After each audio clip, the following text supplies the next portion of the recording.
Subcommittee on Homeland Security will come to order. I am pleased to be joined by the subcommittee's distinguished ranking member, the gentlelady from Illinois, when she gets here. Welcome, Secretary Noem. Last week, the Office of Management and Budget released the skinny fiscal year 2026 budget request. While we await the details of the full request, the focus of this hearing, will be a discussion of the department's priorities for the upcoming fiscal year. First, I want to address a few housekeeping items. Members will have differences of opinion on how the department should be run and what policies should be in place, especially as it relates to border security and immigration enforcement. However, I am asking members on both sides to keep today's discussion civil and focused on the work we need to do as appropriators to fund the Department of Homeland Security. By the way, I guess I would be remiss if I didn't welcome the chair of the full committee, who is here.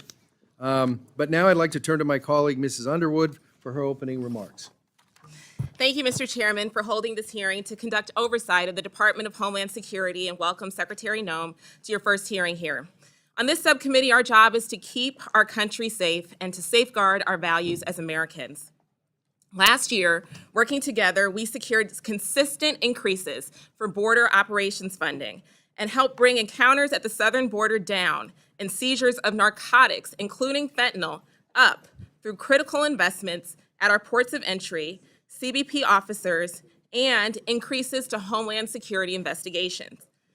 Normally, I would focus my questions for the Secretary on the details of the President's budget, but I would be remiss if I did not mention that we are holding today's hearing without an actual budget for fiscal year 2026 to review, and the skinny budget released last Friday is filled more with politics than facts.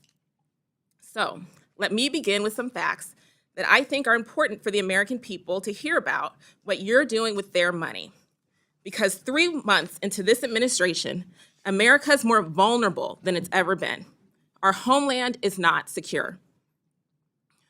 In the first 100 days of the Trump administration, you have slashed our nation's cyber defenses, letting Russia, China, and Iran steal our top secrets and Americans' personal data.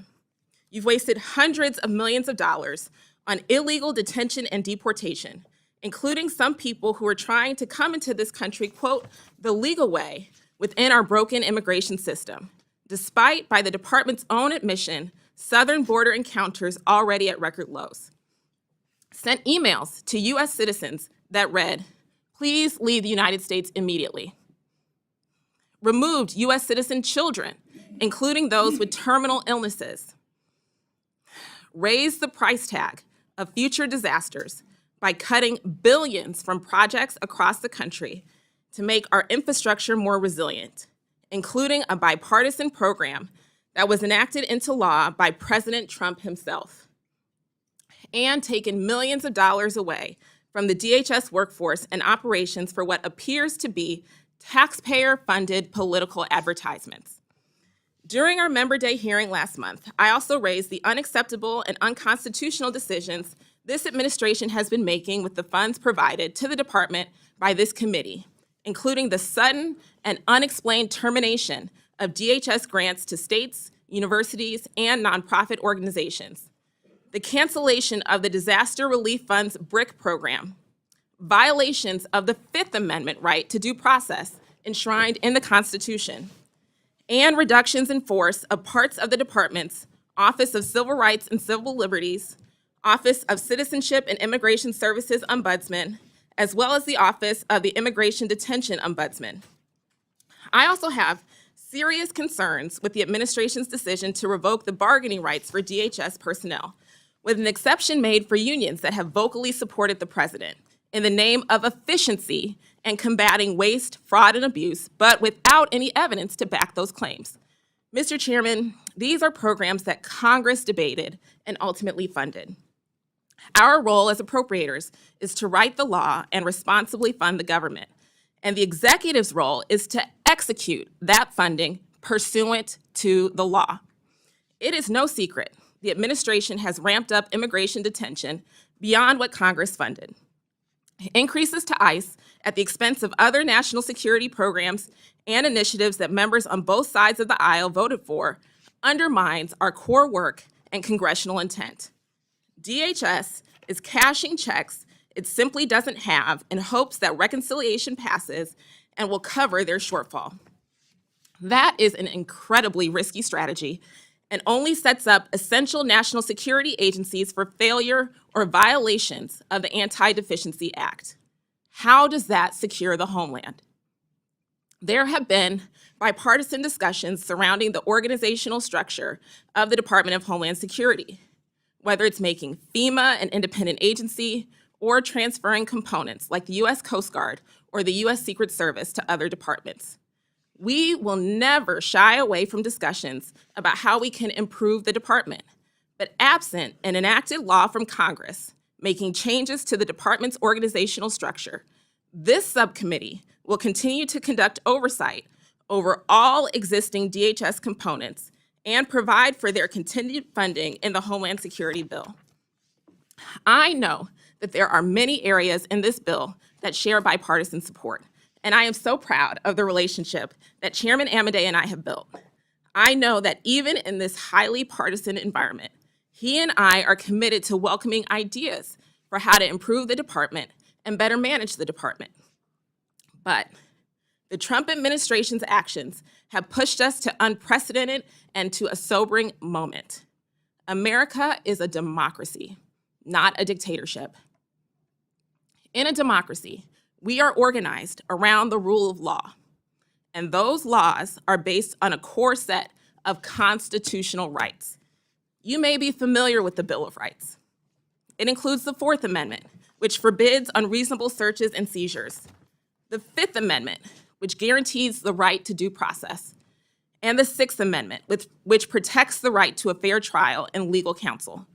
As we endeavor to secure the homeland, we must continue to protect and defend the Constitution of the United States.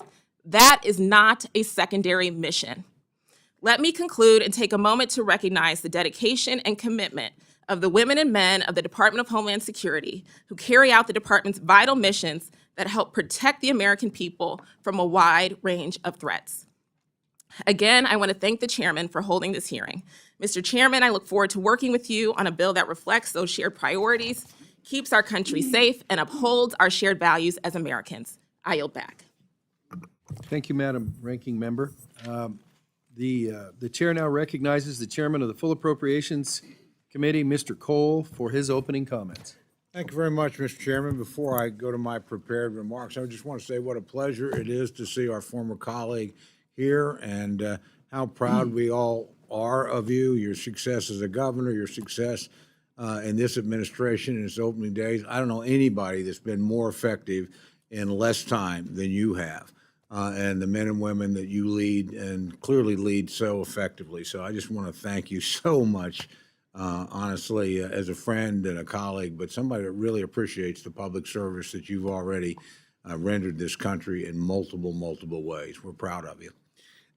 Thank you again, Mr. Chairman, and Ranking Member Underwood, thank you. Madam Secretary, we really appreciate you being here today. Let me begin by commending the brave men and women of this department who stand on the front lines each day to protect the homeland. Under new leadership, they've been empowered to fully carry out that fundamental duty. From day one, the Trump administration has made clear that protecting America is not negotiable, and this White House has taken immediate action to strengthen the security of our nation's borders and enforce existing immigration laws. The contrast from the Biden administration could not be clearer. Policies that allowed an open and lawless border have ended, and the message is clear. Illegal migrants, including violent offenders, will no longer have an open invitation.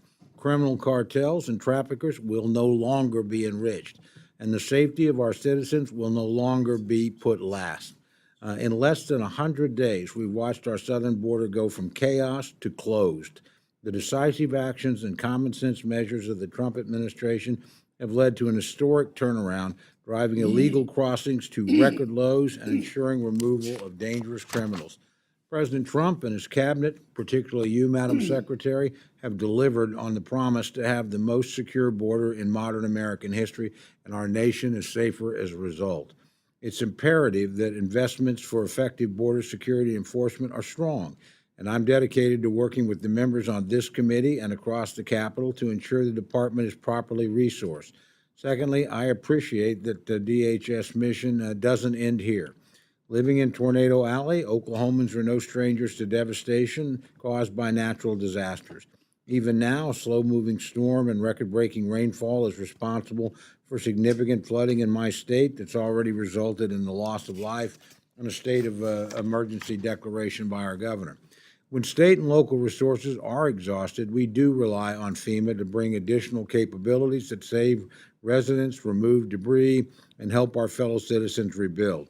This isn't a partisan issue. It's one that concerns states regardless of politics.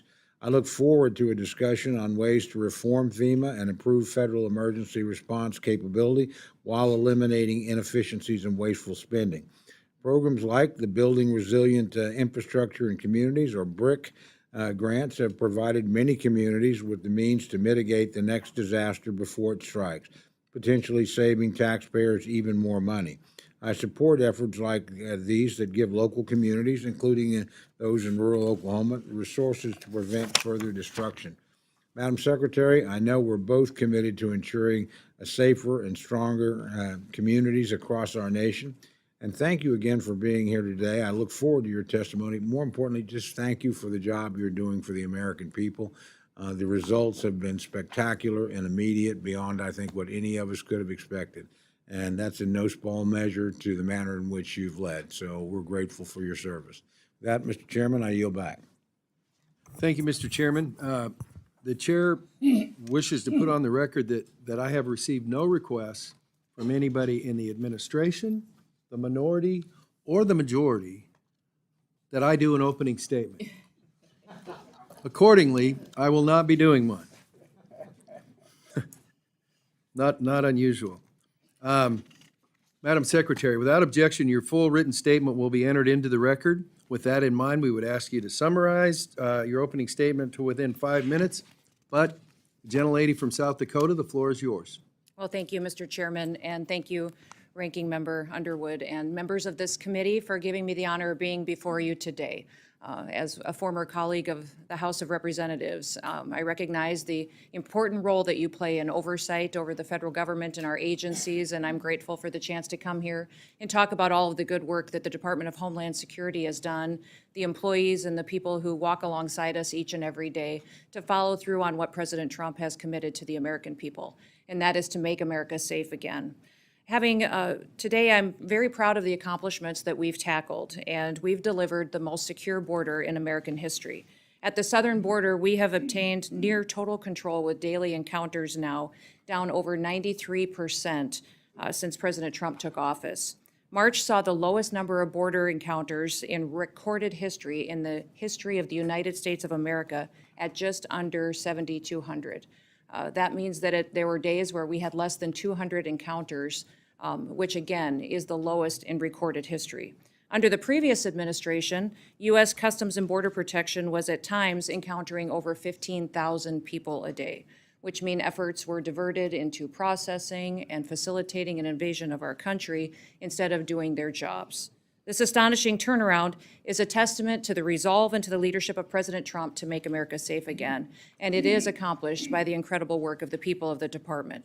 The secure border has allowed the Border Patrol to zero in on cartels and their illicit activity, and President Trump has designated 6 different cartels and criminal gangs as foreign terrorist organizations. This has allowed us to use a whole-of-government approach to go after drug traffickers, human traffickers, and in March, fentanyl traffic at the border fell by 54% compared to the previous year. We are enforcing immigration laws to identify, to arrest, detain, and to remove dangerous illegal criminals out of our country. And we're prioritizing individuals that have committed crimes in our communities.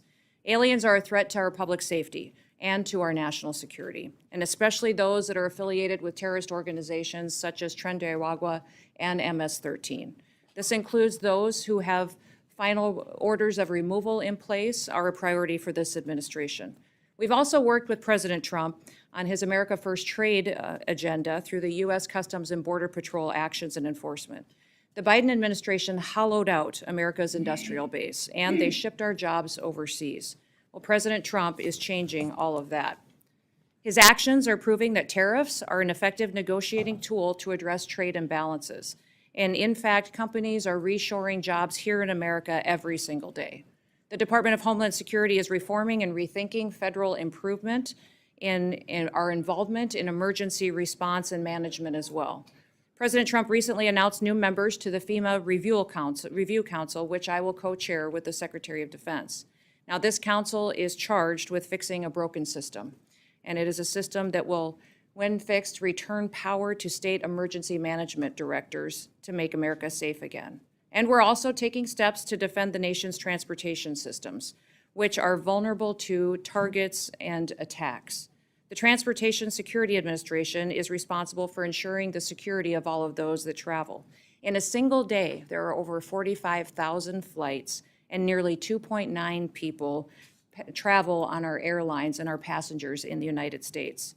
We're fulfilling our obligation to enforce and to launch Real ID in order to follow federal law that was enacted nearly 20 years ago. Validated IDs will secure travel, safeguard our elections, and make sure that we never experience and work to prevent a 9/11 attack again. As technology advances, so do the threats to our nation, and that's why cybersecurity is so crucial to our future. Countries like Communist China have both the capability and the intent to infiltrate and to potentially disrupt our critical infrastructure systems. The Homeland Security Department is responsible for 10 of the 16 different critical infrastructures. And despite these threats, the Biden administration instead used CISA to play politics and to police speech. Under President Trump, we've been working to get CISA back on mission and to make sure that they're focused on cybersecurity. Now, the Coast Guard is the only branch of our military and our U.S. Armed Forces that is under the umbrella of the Department of Homeland Security, and it has many different missions with specialized needs going forward. As we secure our southern border, the cartels have shifted their activities to our maritime borders, and the Coast Guard has already surpassed fiscal year 2024 in the amount of drug interdiction numbers that they have encountered, and they have also excelled at search and rescue and illegal interdiction. Since the Coast Guard is facing our greatest readiness crisis right now since World War II, we need to act to make sure they have the tools, training, and equipment that they need to be the tip of the spear in our national security response. We have a plan to reinvigorate the Coast Guard, and this is a critical component of our Homeland Security mission.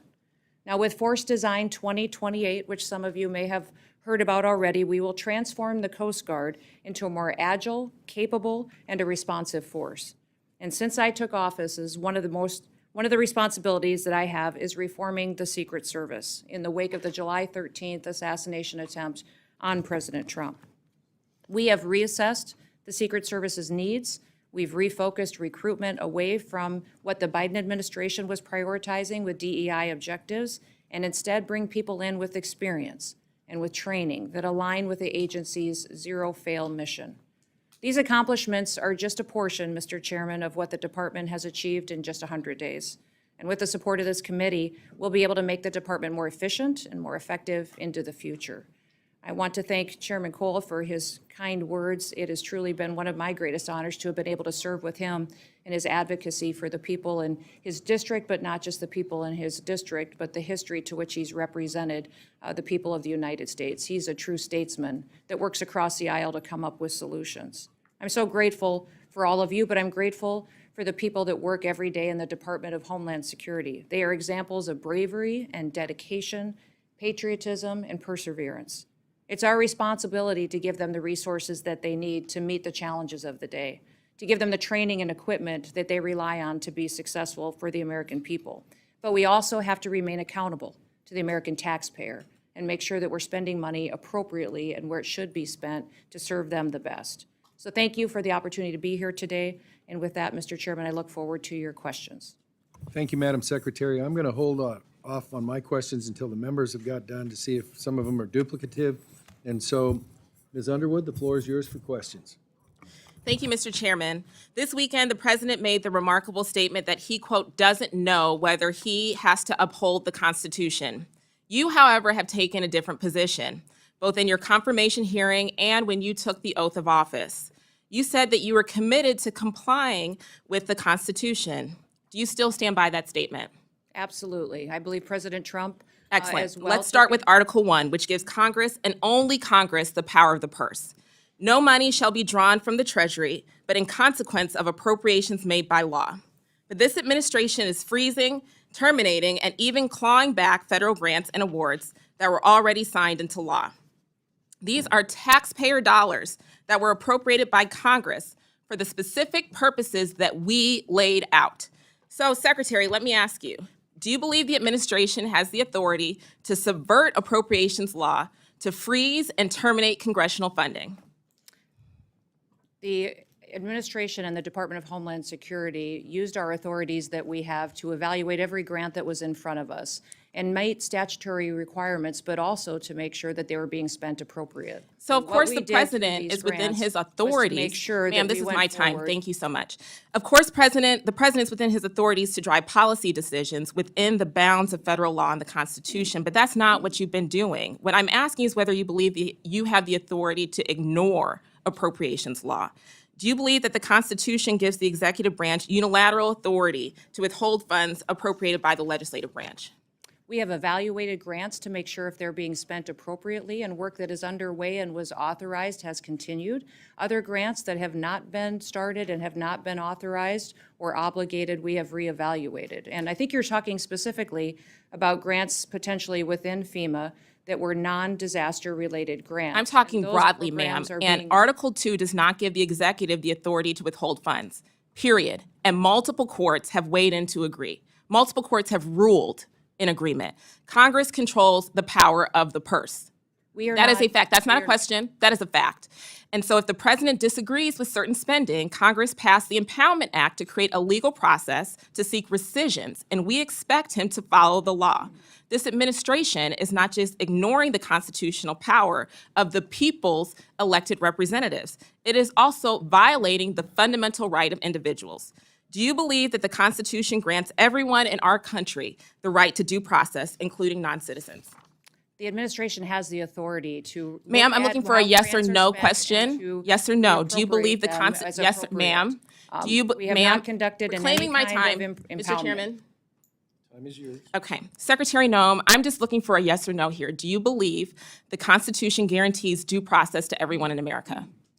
Due process is exactly what this Congress Yes lays out. or that no? it is, and Okay, the ma'am, tools I'll take you that as give a us no. on due process Excuse me, is I'm trying, afforded to. ma'am, I'm trying to ascertain your understanding of the law as it applies to your department. And you as its leader should be able to give us a yes or no answer because judge after judge has ruled that the law is not being followed.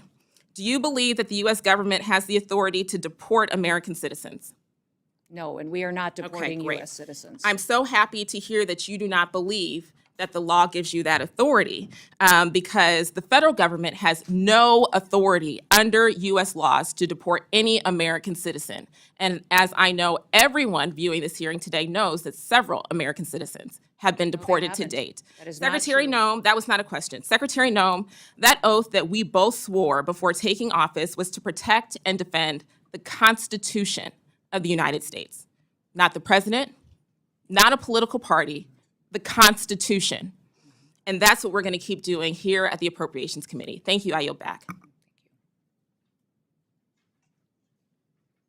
Chair now recognizes the gentleman from Oklahoma, the chairman of the Appropriations Committee, for questions. Mr. Cole, the floor is yours. Thank you very much, Mr. Chairman. Madam Secretary, again, great to have you here.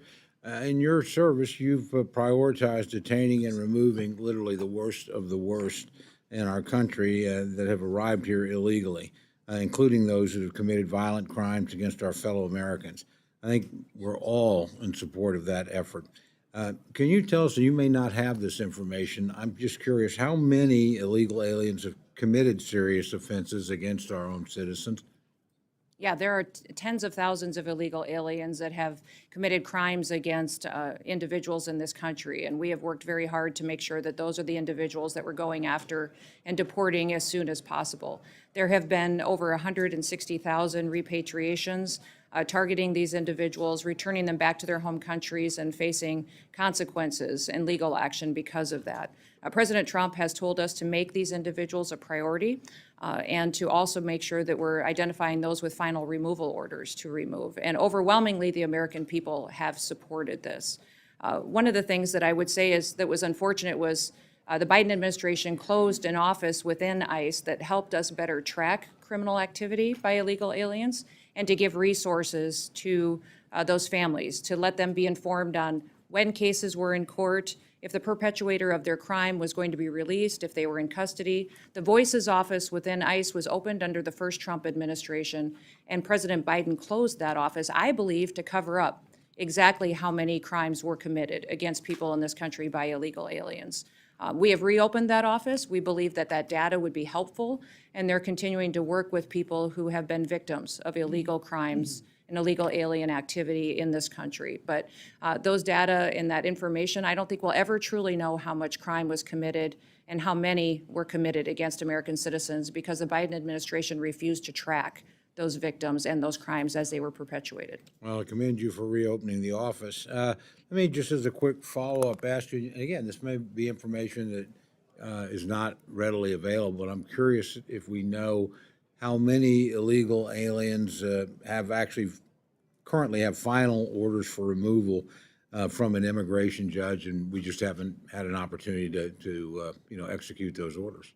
Well, that is the challenge that we have, is that we have literally millions of illegal aliens that have overstayed or are here illegally that need to have a final order as issued. We have hundreds of thousands that are going out and targeted and being removed from this country today that ICE is working every day in coordination with all other areas of our government to get them removed from our country.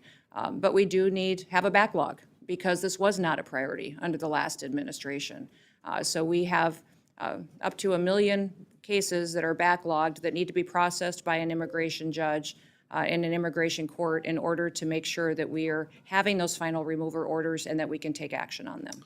I want to commend you. You mentioned your statement about pushing on the Real ID Act. I know that's not an easy thing to do, and I'm sure when the day comes, about 30% of the people, as I understand it, that travel still don't have that documentation. Amongst the things you have to consider are what kinds of IDs are acceptable. I would encourage you, as you do that, to look carefully at tribal IDs. I know certainly in South Dakota, but in Oklahoma, we have a lot of our citizens that use those as primary sources, and clearly they need to meet the standards you lay out. But whatever you could do in that regard to both keep those folks informed and work with them so they get into compliance would be very appreciated. We do. Tomorrow is the day that Real ID will finally be enforced. It's been a law that's been in place for over 20 years. 81% of the travelers that travel by airline in the United States today are already compliant. So they have IDs that already they will be able to use just like they normally always have been. We will be honoring passports, other federally recognized IDs. Tribal IDs will be recognized. So thank you, Mr. Chairman, for that. And what will happen tomorrow is folks will come through the line and will be issue their ID and show it. If it's not compliant, they may be diverted to a different line, have an extra step, but people will be allowed to fly. We recognize that this is a security issue. Congress has had many, many years to reevaluate it and decide if they wanted to change the law or to stop it, and the Biden administration chose that it should go into place on May 7th, and we intend to follow the law. So we will make sure that it is as seamless as possible and that travelers will get to stay on their intended itinerary, but we are telling people that this law will be enforced and it will allow us to know individuals in this country who they are and that they're authorized to travel. Well, I'm about out of time, so I'm going to mention a quick thing and then probably submit it for the record so you have time to respond. I am very interested in the BRIC grants, which again, we did pass when President Trump was there. Would love to be updated as you figure out how you're going to reform those, but they have been extraordinarily valuable, I think, to communities. And like all grants, they can be used correctly or misused. I don't have any problem with evaluating things, particularly in the last frenzied days of any administration. Sometimes a lot of stuff slips through that you wish hadn't in retrospect. But please know that there's strong bipartisan support for that program, as there was when President Trump, introduced it and signed it into law back in 2018. So love to know more when you can about your plans to reform those grants, but hopefully keep them operating. You bet. Thank you. Thank you very much. Thank you, Mr. Chairman. Yield back. Thank you, Mr. Chairman. The chair now recognizes the gentleman from Texas, Mr. Cuellar. The floor is yours. Thank you, Mr. Chairman. Madam Secretary, it's good to see you. I was going to show you, but I think the rules don't allow me to show you just something because I just want to talk about basics, but hopefully we can sit down later and I can show you what I'm referring to. Want to talk about some of the basics. I live at the border, lived all my life there. Want to talk to you about river roads. I want to talk to you about Carrizo cane, technology that's needed, aerostats, and cameras that are not working, and some infrastructure. Basics that are needed for border security. My area, Laredo, it's the largest inland port, bigger than LA, bigger than any other place in the country. We get 18,000 trailers a day. We're about to expand from 8 lanes to 18, plus another bridge. We got 2 of them, 2 rail bridge. So trade is very important to us. But when we talk about illegal crossings, we've been the second lowest crossing in the country, and we still are out there. I think right now, latest numbers, 30 people, maybe 40 people a day coming through my area, which is almost nothing. So thank you for that. River roads, the river roads, and I wish I could show this just to show you, but the river roads go this way. Let's say the river's here. The roads go this way. So Border Patrol can go here, but they can't go across. So what we're asking is for river roads to follow the river itself, and I think that would be a big investment, a good investment that we need. So one is the river roads. The other thing is the Carrizo cane. The Carrizo cane, I know you got some folks from people that are very familiar, but the Carrizo cane will grow almost the size of this. And it's not good for Border Patrol. I think Tony Gonzalez and folks that are from the border understand, we ought to get rid of that Carrizo cane on our river, but get the Mexicans to do that.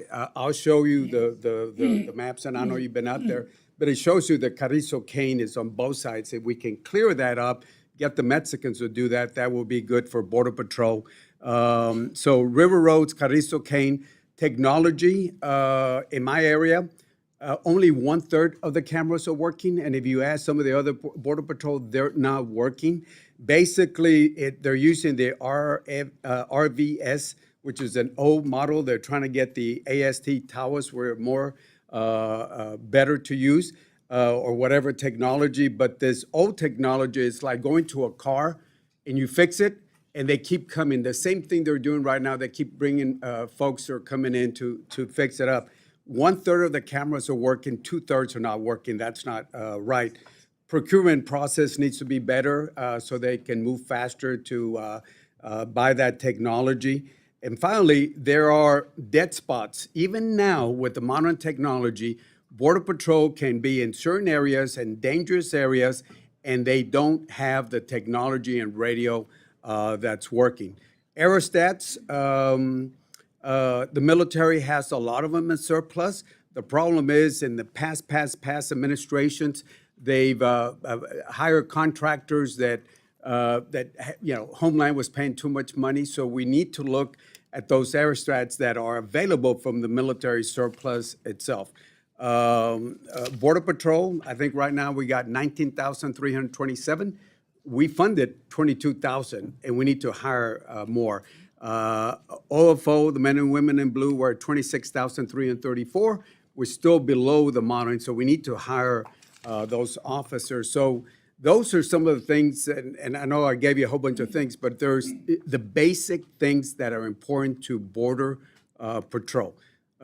Last point, as we try to hire new Border Patrol, I know the reconciliation has something that will affect them that has to do with Social Security supplement. I've talked to a lot of Border Patrol agents, and right now they're crunching the numbers. Do I retire at the age of 52 or do I have 57? What's going to happen with that supplemental? So instead of focusing on the border, they're human beings and they're focusing on that. I know that's another committee, but those are the basics that I know I don't have enough time, but I would love to follow up with you and your folks on. Absolutely. I will certainly do that, Congressman. And I want to thank you for talking about the technology needs and the investments that we need at the border in order for these agents to truly do their job and do it with excellence.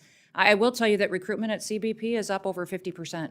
So as we've allowed them to go back and to do their jobs, we have had more and more interest in people, more applications coming in, and I think that's a fantastic trend, that as people talk about how discouraging it was over the last several years by them not having their hands tied, that now that they actually get to secure the border and work for the American people, that they're recruiting more and more help to be assisting along the way. Thank you. And we'll follow up on the rest of these conversations. Thank you. Thank you. Thank you, Mr. Cuellar. The gentleman from Florida, Mr. Rutherford, the floor is yours for questions. Thank you, Mr. Chairman. And Secretary Noem, I have to say, it's already been mentioned a couple times, the amazing speed with which you all turned around the southern border. And I know that a big piece of that was your endorsement of the 287G program. You know, I fought with Secretary Mayorkas, your predecessor, to try and expand that program. He refused to do it, even though his own acting ICE secretary said in a hearing before this committee that 287G was the best thing since sliced bread because it protected officers and the community.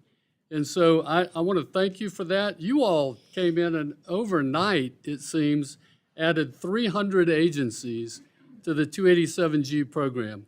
That's an amazing accomplishment, and I think that's a reason for a lot of the success that you've seen there.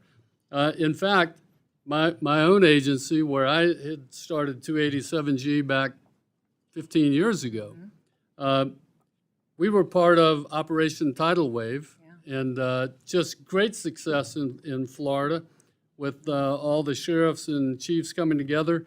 1,120 illegal aliens taken off the street, 63% of which, Madam Secretary, actually had criminal arrests and convictions prior to that. So two questions about 287G. Number one, what can we do to help you get more agencies involved? And number two, what do you need from the standpoint of technology? You just mentioned the technology.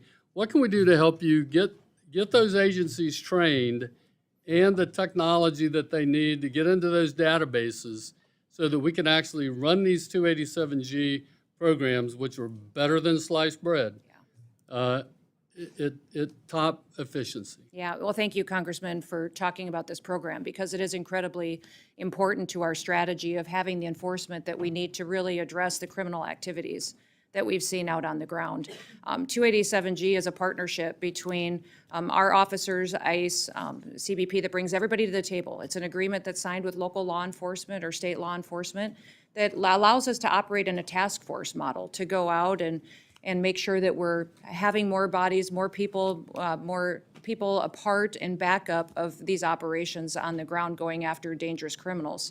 We have today, I believe, 598 agreements out there across the country, over 6,200 different officers that has brought alongside of us to work alongside of us to protect our communities, and they've done incredible work. You referenced what was done in Florida on Operation Tidal Wave. Those 1,120 dangerous criminals are off the streets now today, and they are people that were here illegally, broke our laws, and now they are having the opportunity to face consequences and to go home to their home countries. I would say that we're looking for more agreements like that across the country, and we'll continue to build on it. What Florida did by having a whole of state approach is what we want to build out and model in every other state as well. And we've had partnerships from the DEA, ATF, DOJ, state highway patrols. We've had, obviously ICE, U.S. Marshals, CBP, local law enforcement, cities, county sheriffs. People who've committed their whole life to upholding the law and having the scales of justice apply equally to everybody are a part of this team. And it has been wonderful to see people jump in and be a part of it to make sure that we have not just the authorities that we need to go out there and to work, but also to have the local knowledge and the people in their community that really want to be a part of the solution and making them safe again. Well, we look forward to continuing that. I want to ask very quickly, I don't have much time left, but I want to ask about these recalcitrant countries that, we have 1.2 million deportation orders out there that are waiting for these countries to take them back. I was shocked under the Biden administration that Secretary Mayorkas claimed he couldn't send them home because they wouldn't take them. But now I understand that now that you're in charge of DHS and the Trump administration State Department working together, that there's been some change in that. And can you talk a little bit about how that's going? Yeah, so the Department of State is the entity that negotiates travel documents and the ability to repatriate people back to their home countries. And they've done phenomenal work in giving us the opportunity to do that. There are some countries that are still refusing to take their own citizens, and I would reiterate that every single country has a responsibility to take their citizens back. And that has always been something that has been an international common sense agreement that has existed. Many of the countries today, even as they are working with us, aren't taking their citizens home very quickly. They may limit us to 1 or 2 planes a week. Mexico had a limitation on us for quite a period of time, even a limitation on what kind of aircraft we could use. And so working with those countries is a diplomatic job that consistently needs to be stayed on top of. So many times while we have people that are brought into our facilities and ready to be returned home, getting those travel documents and the permission to return them to their countries is incredibly important. Thank you very much for getting them out. I see my time's expired. I yield back. Chair recognizes the gentleman from Hawaii, Mr. Case. The floor is yours for questions. Thank you, Mr. Chair. Madam Secretary, I appreciate your rosy report on the Department of Homeland Security. I have a different view on where the department is today and where you, and by you I'm going to refer to the President, the administration, and you as Secretary, are taking it as reflected in your actions and budgets, not just in your words. But I think it's important that we start by some points of agreement. First of all, I think you would agree, I hope you would agree, that the 270 or so thousand members of the DHS workforce, if that's what the figure is now, and we Yep, would it's like to supposed to. find out what the figure is at some point, spread across your 22 departments, all deserve our praise for their dedication, for serving our country every day, and they also deserve our professional respect. I think we would also agree that the efforts to legally reduce illegal immigration and illegal drugs of the past couple of years across our borders are paying off and should be continued. So I agree with you on those things. Overall, however, and focusing on the budget, because this is the Appropriations Committee, what little you have shown us thus far of your FY 2026 budget, it looks like you are definitely overfunding some efforts, mainly for messaging purposes, at the expense of some other efforts that are really critical, such as cybersecurity, disaster prevention and mitigation, transportation security. And you're using budget gimmicks to misdirect and conceal your intent.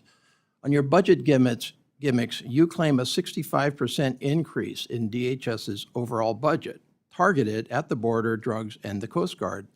But all of that increase or more is loaded into your separate reconciliation bill. You have essentially, for this purposes of this committee, level funded DHS and loaded all of the extra money into reconciliation.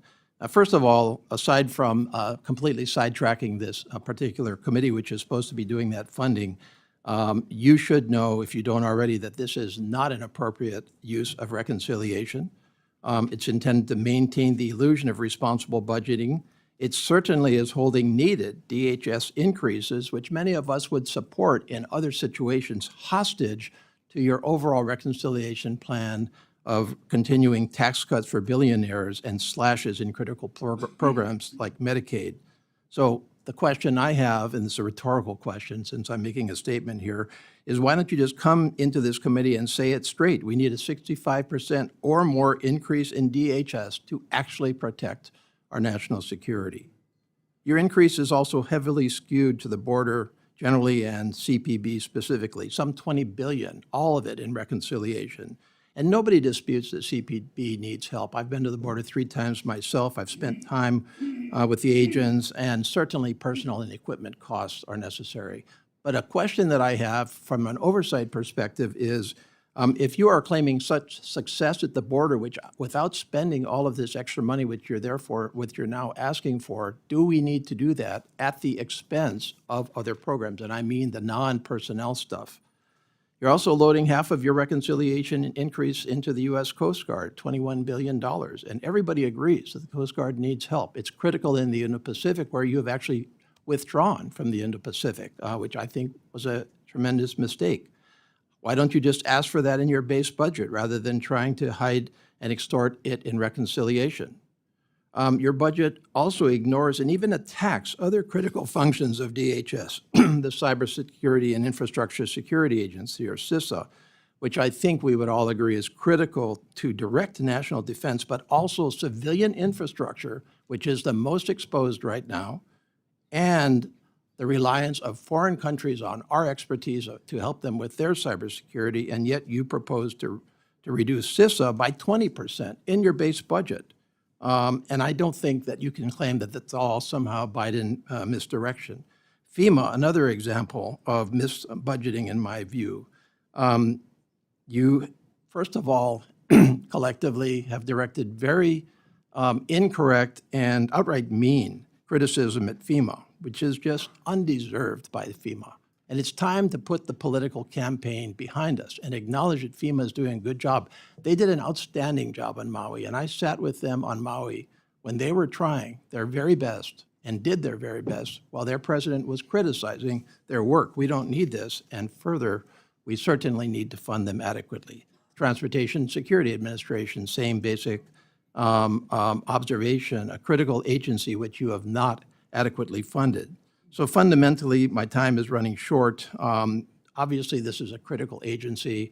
It deserves to be led responsibly and transparently. It deserves to be budgeted for transparently and responsibly. And until we get there, I do not feel safer under your leadership at DHS. Well, thank you, Mr. Chairman, if I can respond quickly. Thank you for your comments, and I'd like to respond to you. If I don't have time today, I will in writing or in answers to other questions. But we have focused on making sure that we're going forward with a Department of Homeland Security that focuses on what our mission is, and that is to secure America's homeland and do that while being accountable to taxpayers. So every single component I have, 23 different departments, we have gone back to their mission statement on what they were intended to do and put them back on mission. So in CISA, instead of doing censorship, misinformation, disinformation, they're back to securing our critical infrastructure. TSA, all we're doing there in the reductions is reducing empty FTEs that were never filled or don't have TSOs in them now, and asking for TSA officials to do work that they were intended to do, not to do unskilled technical work by monitoring exit lanes. So I could go through all of them that you mentioned. FEMA as well. The president has indicated he wants to eliminate FEMA as it exists today, and to have states have more control over their emergency management response. He wants to empower local governments and support them in how they respond to their people. So thank you for identifying what you're concerned about, and I look forward to having conversations with you so that I can answer the questions that you have and reassure you that this Department of Homeland Security is accountable, but it is also going to fulfill the mission for which it was created after the horrific events of 9/11. Thank you. Thank you. The floor belongs to the gentleman from Washington State, Mr. Newhouse, for your questions. Well, thank you, the gentleman from Nevada and the lady from Illinois as well. Thank you, Secretary Noem, for being here with us to discuss. This is our agency, the Homeland Security. I want to focus on a couple things that I've spent a lot of time working on, and when you were in the House, you did too, and I want to thank you for that. That has to do with agricultural labor. I was very delighted to hear President Trump in early April make several, I thought, were very important comments about the agricultural labor force, as well as some of the, what would you call, hotel, entertainment kind of workers, whose current workforce certainly lack a legal status. So I'm talking about H-2A and H-2B.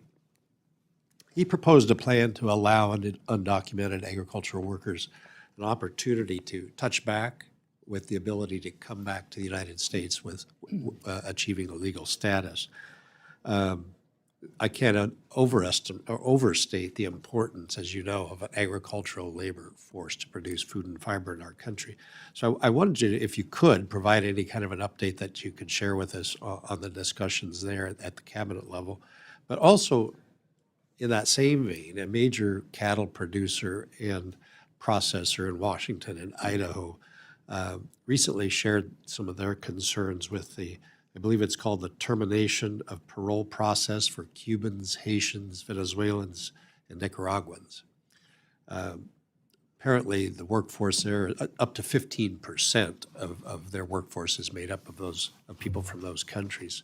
And so I wanted to give you an opportunity to either speak with us about that or follow up with my staff later. No, thank you so much for talking about the important programs that we have to facilitate a workforce in this country that have contributed so much in certain industries and different areas going forward. President Trump has been very clear that he believes that people that are here illegally need to go home.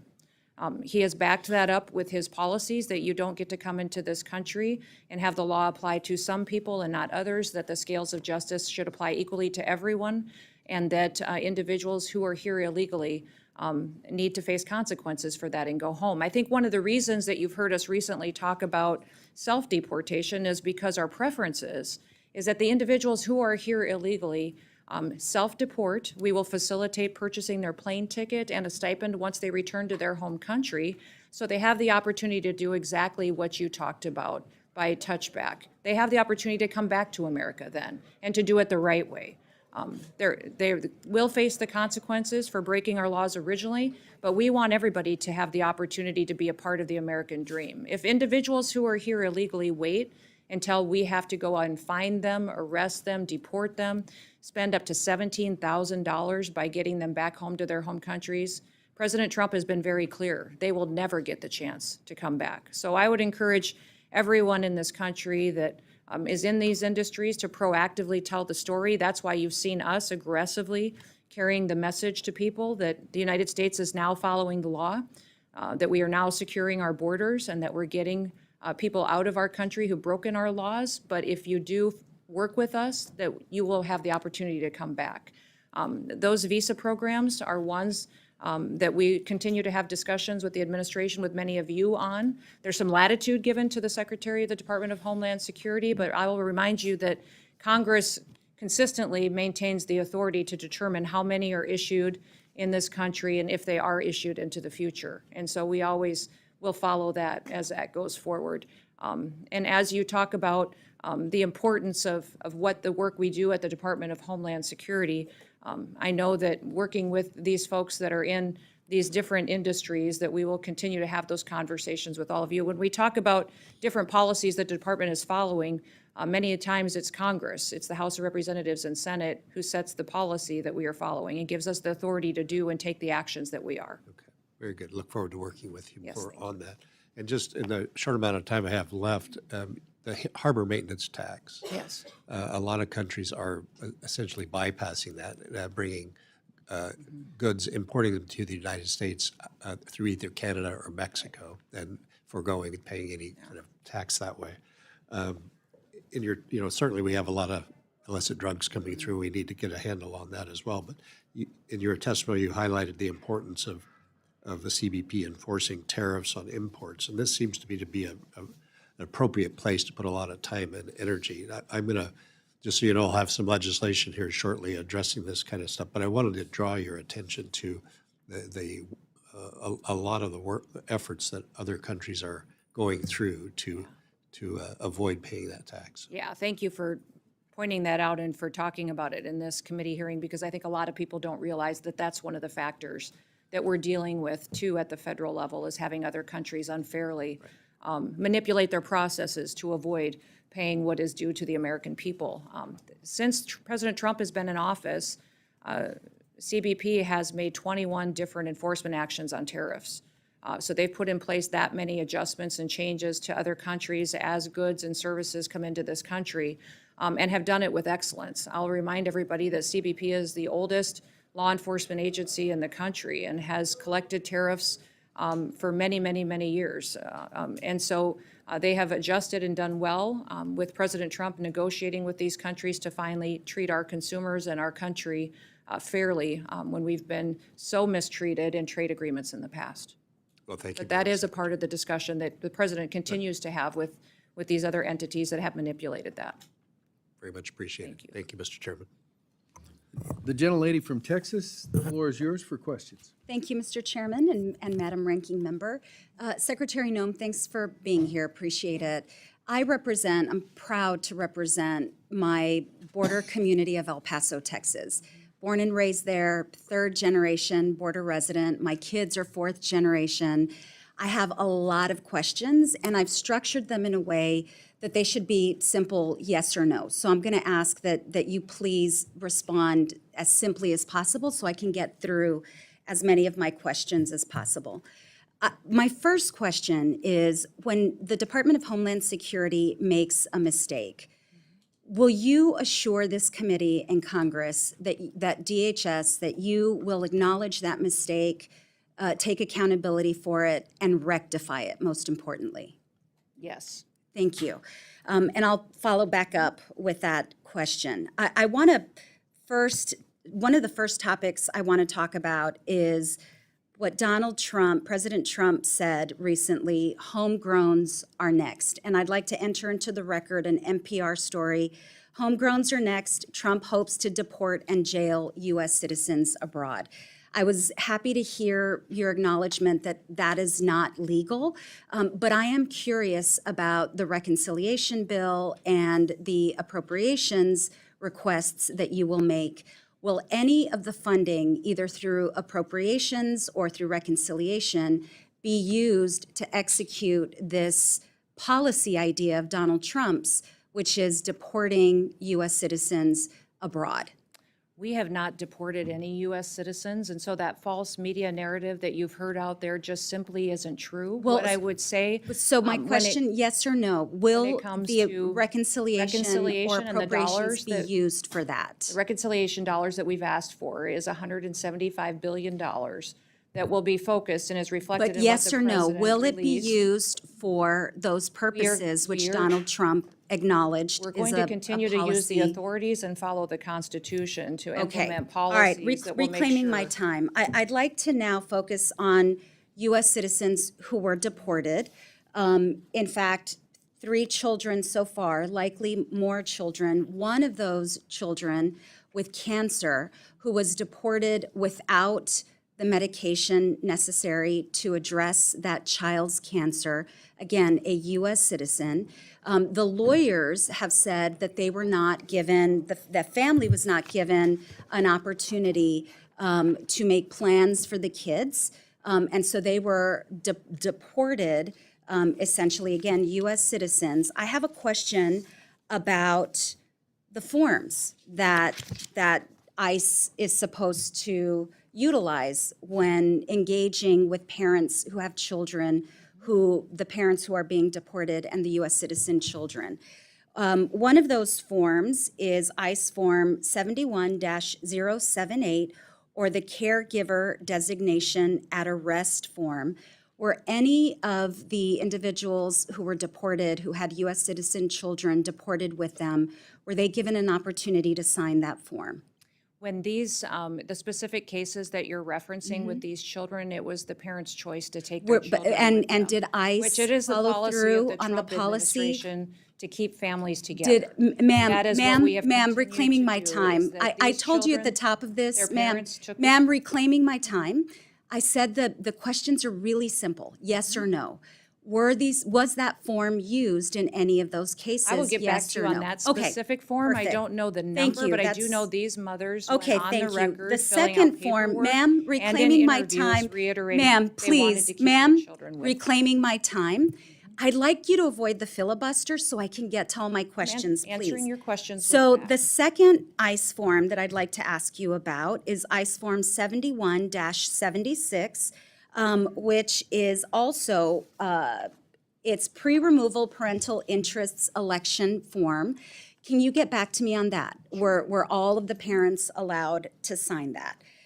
Are the parents allowed to speak to lawyers before they're deported, or to speak to their U.S. citizen spouses before they're They are deported? given the opportunity. Okay, so you can guarantee that every one of those parents, We followed all the normal policies and procedures so and they were everything. allowed to Every case was talk to a handled lawyer? That's a exactly yes? as it is authorized Is that a and laid yes? out by. That's a yes? Everything was handled That's- appropriately and but- correctly But did in they all every get to single talk case to a that you've lawyer? Okay, addressed reclaiming my under the time. policy. Mr. Chairman, unfortunately, I'm out of time. I have a number of other questions we'll get to in the next round. Thank you.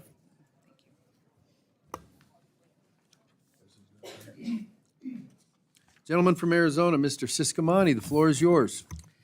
Thank you, Mr. Chairman, and thank you, Secretary Noem, for being here with us today and for your testimony and your leadership and that of all the men and women that you serve with as well in the Department of Homeland Security.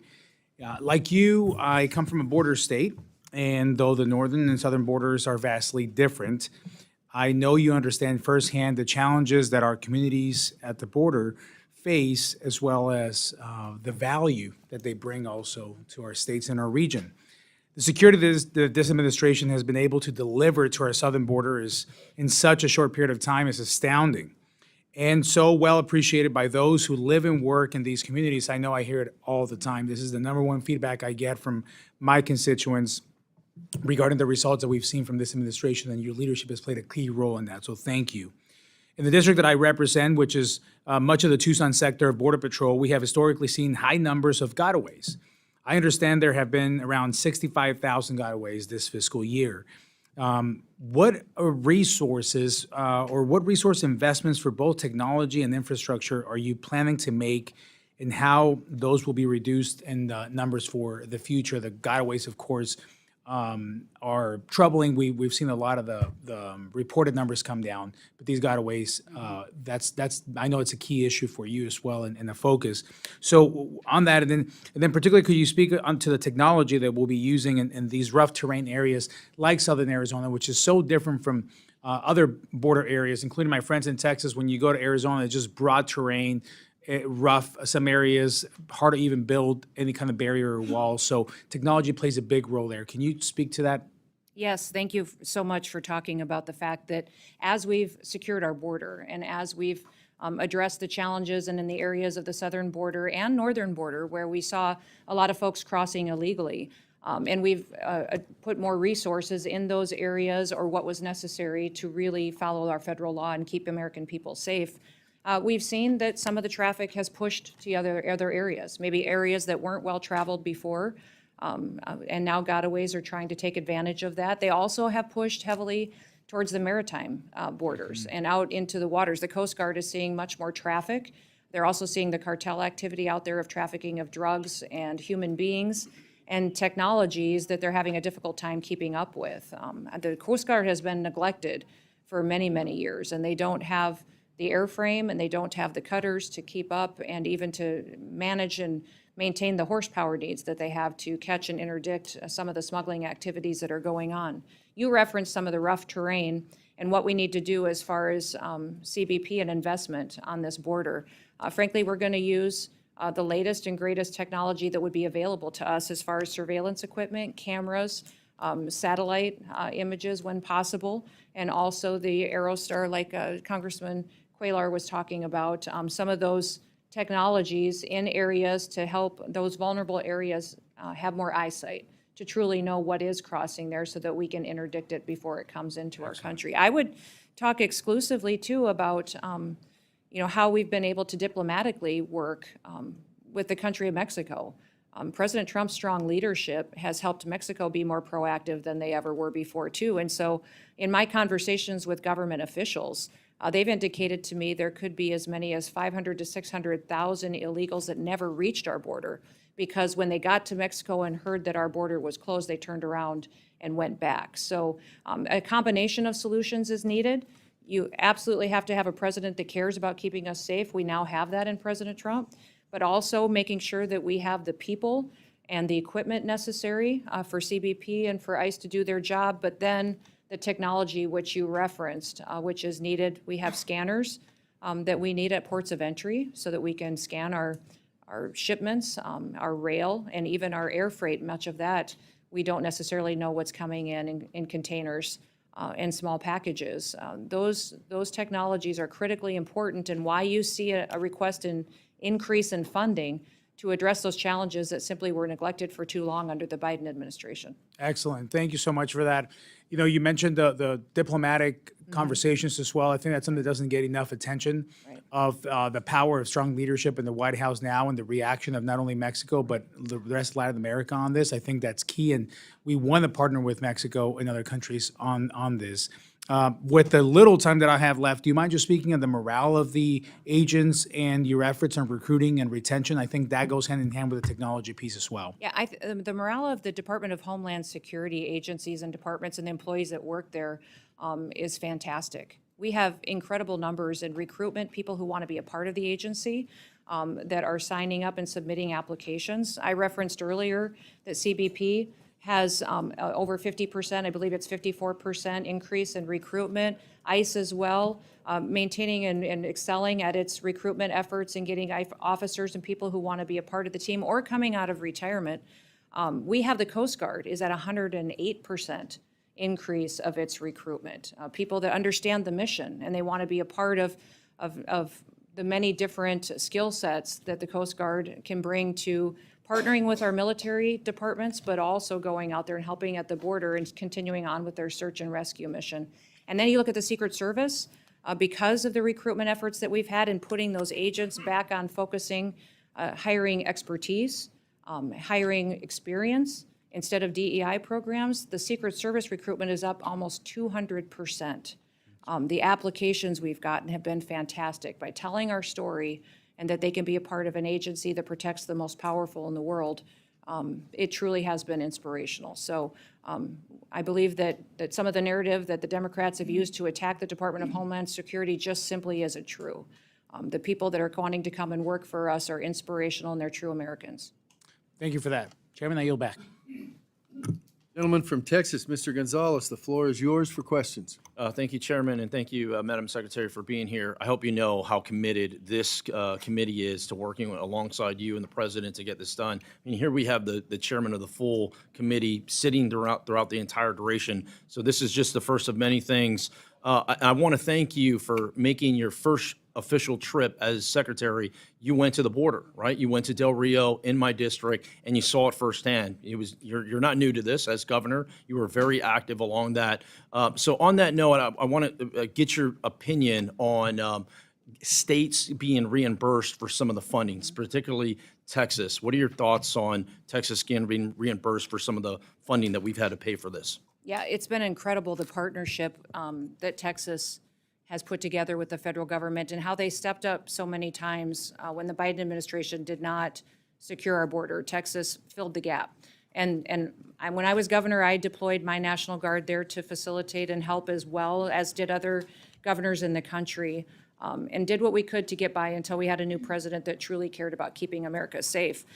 There have not been any decided decisions on reimbursing states, but I know many of the governors have asked for it, and we've appreciated their help. And so that's an ongoing conversation with every new agreement or new ask we have of states. If we're asking them to commit to the 287G program, seeing what we can do to help meet their financial needs is incredibly important. If it's asking the National Guard to step up or even past spending that they've incurred, I know that President Trump is appreciative of the efforts and the partnerships and wants to continue those conversations. Yeah, representing nearly half of the southern border, we've been ground zero for it. And Texas, but it's not just Texas. I mean, you mentioned your home state.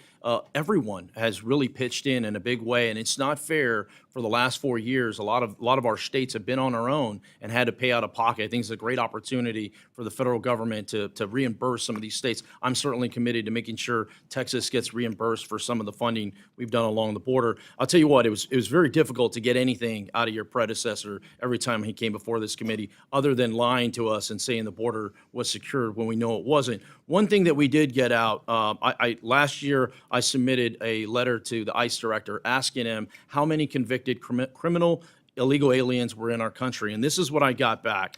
This is literally part of his response. Your letter requested the number of non-citizens on ICE's docket convicted or charged with a crime. As of July 21st, 2024, there were 662,566 non-citizens with criminal histories on ICE's national docket. That was nearly a year ago. Do you by chance have any updated numbers on how many convicted criminal aliens we still have loose in the country? We believe we have more than that and are continuing to do an assessment. And of course, every day we continue to see crimes in this country that are perpetuated by individuals that we didn't necessarily know that we are here. What I will tell you is that the president, under his leadership, has already arrested and is prosecuting and held accountable over 250 known terrorists, people who are on the known terrorist watch list. We have over 65,000 individuals that just ICE alone has arrested that are criminal aliens that are being held accountable for their crimes in their communities. We also talk extensively about different governors that we've been able to work with. Many of them have people within their facilities that have committed crimes that they've been arrested, and they're holding and detaining them. If they are illegals, many times they're facing their consequences in their jail and prison time before they can be returned to their country. So, these, by virtue of being in this country illegally, you are breaking the law and you are a criminal. And we've seen the previous administration pervert and manipulate their data and information to give us numbers that don't necessarily square with what the facts are on the ground. So there's many, many more criminals in this country, and we're going to continue to target and go after them to make sure that we're protecting families. I tell you what, one of the last administration was terrible at transparency, and I think it's a great opportunity for President Trump, along with yourself and other secretaries, to just be transparent to the American public, show them what we're dealing with. Once again, when we got that number back, it was it's jaw dropping to see there. My last point, I only have 26 limited time left.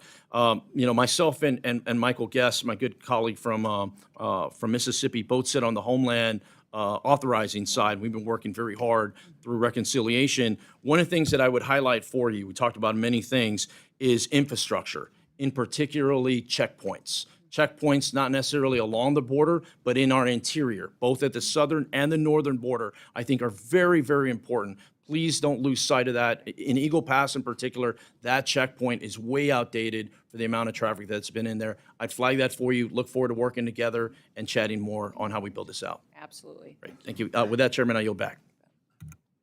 Gentleman yields back. Chair recognizes Mr. Guest from Mississippi. Thank you, Mr. Chairman. Madam Secretary, first I want to thank you, the men and women that you serve with, for the incredible success that you have been able to accomplish in just a short period of time. Just looking statistics, and I believe that is the greatest measure when we're looking at whether or not agencies are successful or not, comparing statistics from one agency to the other, 1 year to the other. We know that last month CBP reported 11,017 encounters across the southwest border. Looking back a year, so March of 2024, under the Biden-Harris administration, 189,000. March of 23, 193,000. March of 2022, 222,000. So looking at just the metrics of what you and your men and women who serve with you have been able to accomplish, again, I believe is incredible. So when you leave here, please return to those men and women and thank them on behalf of all, not only the members of Congress, but all the people from across this great nation who are in gratitude for their continued service. As Representative Gonzalez said, he and I both serve also on the Authorizing Committee. And last week we were able to mark up legislation that included roughly $46 billion for additional walls, barriers along the southwest border. And I know that is something that, particularly between Republicans and Democrats, we have had a fundamental disagreement. And I would ask if you would just kind of take a moment to talk about the importance of the investment in walls and borders, barriers along the southwest border, and how that not only does that make our nation safer, but the importance that it is providing to the men and women who serve at CBP to make sure that they can better perform the duties that we've taxed them with. Well, thank you for talking about the importance of having not just enforcing of our laws in this country, but also infrastructure and security procedures that give us a wall. And that wall may look different based on what the topography is or the geographical location in this country on our southern border, but also on our northern border. And then when you talk about our maritime borders as well, we can't neglect the fact that we have needs there and infrastructure that would help us make sure we know what's coming into this country, who's coming into this country, and if it's appropriate and if they should be. Since President Trump has been in office, we have installed 77.8 miles of new border. That includes steel bollard fencing, but it also includes temporary border and some waterborne as well.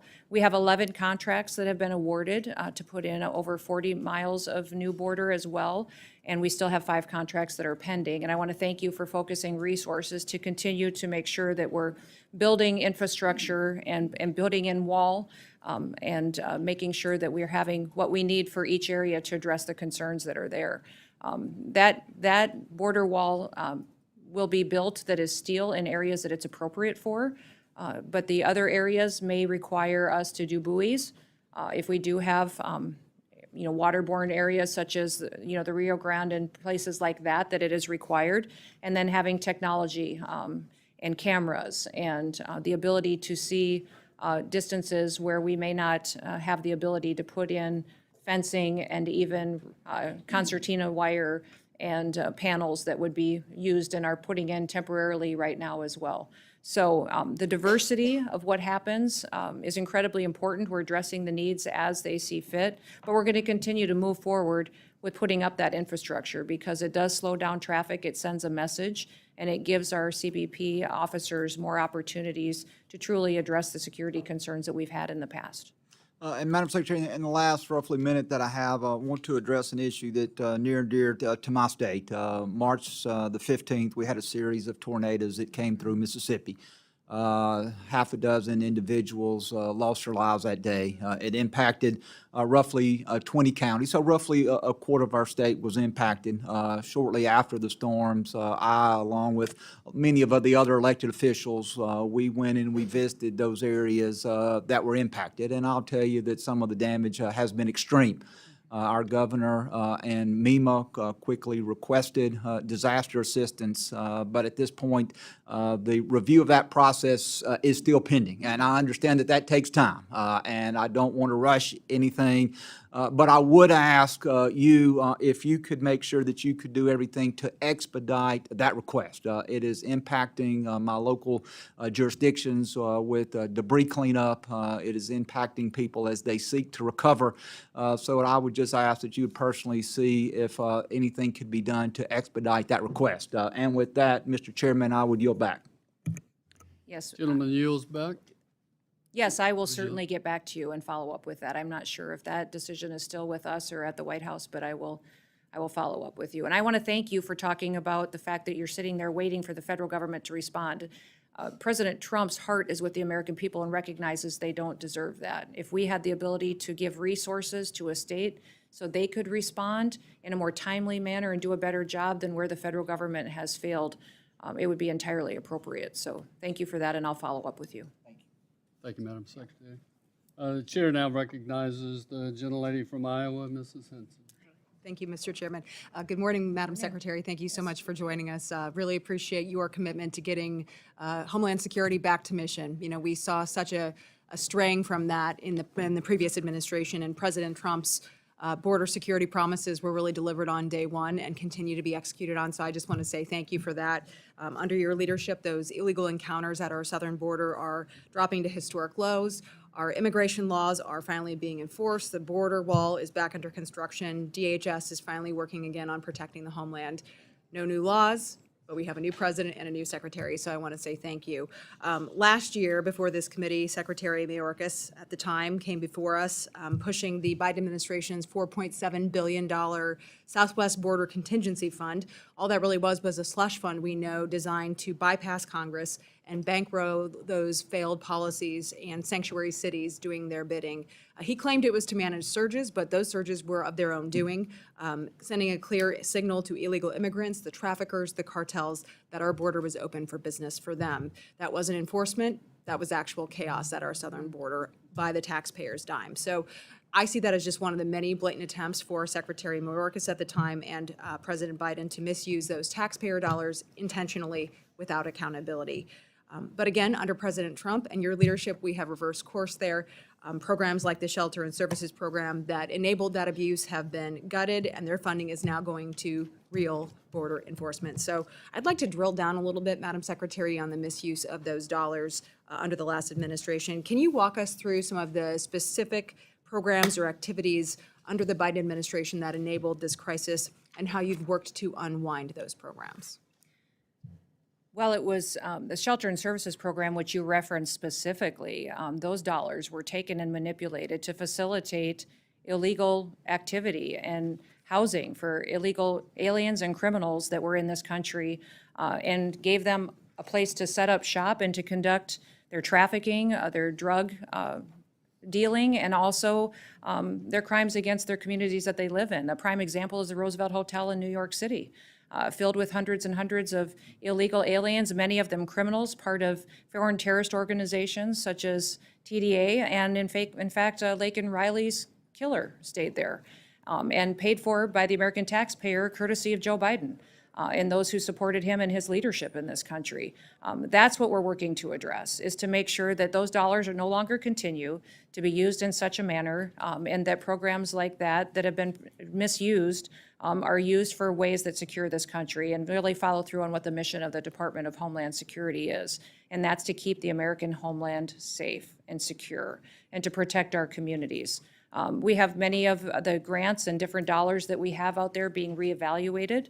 We're also utilizing several different programs and working with other different cabinet secretaries to make sure that our housing programs, our food assistance programs, our shelter services programs, even programs within other agencies, that if people are illegals and that it wasn't the authority of Congress and never the determining decision by Congress to make them be people who took advantage of those programs or to have access to them, that was ended. That no longer was this president going to allow money to be diverted different than what was authorized to be utilized to facilitate people who are in this country illegally and breaking our laws. And you mentioned the number on the terror watch list already held accountable, 250, and we know there are more, and I think that Americans need to understand you are doing that work to help keep us safe, apprehend these dangerous people that were just let to roam free in our country. I certainly, as a Midwest mom, like you, understand that we need to prioritize that and make sure you have the resources necessary for detention beds as well as the enforcement side. So as we work through fiscal year 26, the considerations that we need to be taking a look at and reconciliation as well, what additional authorities or potential congressional actions do you see as necessary to making sure you can execute on your mission? I would say the Department of Homeland Security is one of the largest agencies in the federal government, but has one of the smallest budgets. And it really is about when you look at what you're doing for fiscal year 26, and when you're looking at the reconciliation package, is to really determine where your priorities are, where Congress's priorities are. What is the responsibility of the federal government? What did our founders task us with as far as ensuring for the American people, and what rights did he remain with the people and with the state? And every decision that gets made here should be facilitated through that lens to make sure we're spending money appropriately. I always say, and have said for many, many years, no matter what topic comes up, what program, what agency, there's always going to be lobbyists who show up. There's very few people who show up in the room to lobby for the American taxpayer. And the job that you do in oversight is incredibly important. And I come to this role today not only as a wife and a mom and a grandma, but also as a business owner, someone who's been an employee for many different people, served in Congress, served in our legislature, but also as governor. And people need leadership that recognizes what the priorities are. And so every different component that I have under my responsibility, we are putting back on mission and making sure that they are fulfilling the duties to which they were created. So thank you for considering the reconciliation package. It will be Considering the amount of people that are in this country illegally, many of them perpetuating crimes, we need the resources to continue doing what President Trump has promised the American people, to get these individuals out of our country and make sure that they come into our country, if they self-deport when they come back, that they do so the right way, and that they can be a part of the American dream in the future. Thank you again to you and President Trump for redirecting those resources where they are intended to go. Really appreciate that. And Mr. Chairman, I yield back. Chair now recognizes for second round the ranking member from Illinois, Ms. Underwood. Thank you, Mr. Chairman. Secretary Noem, you've designated the Army's 250th birthday parade in Washington, D.C. on June 14th as a national special security event, meaning DHS will use taxpayer funding to help with enhanced security and support. June 14th is also President Trump's 79th birthday. At the same time that this administration is canceling critical cybersecurity and disaster recovery funding under the guise of so-called waste and abuse, it's being publicly reported that this event will involve a full military presence crossing the Potomac from the Pentagon to Constitution Avenue. We recently received your fiscal year 2025 spend plans for the Secret Service, but the costs for this event were not included. What do you estimate you'll be spending on this, and how do you plan to pay for it? I can get those details and get back to you. I don't have them with me today, but I will certainly take that as a follow-up to your question. Okay. Do you plan to designate NSSEs for the birthdays of other branches of our armed services that do not share their birthday with the president, but also happen to be celebrating their 250th anniversaries in 2025? I will look and work with the administration and with the different departments and agencies to identify what would be appropriate for all of those, and we'll continue to keep you updated on that as well. Now I want to focus on CISA for a moment. America is under constant and growing threat from cyber criminals and foreign adversaries, as we're still seeing with Salt Typhoon.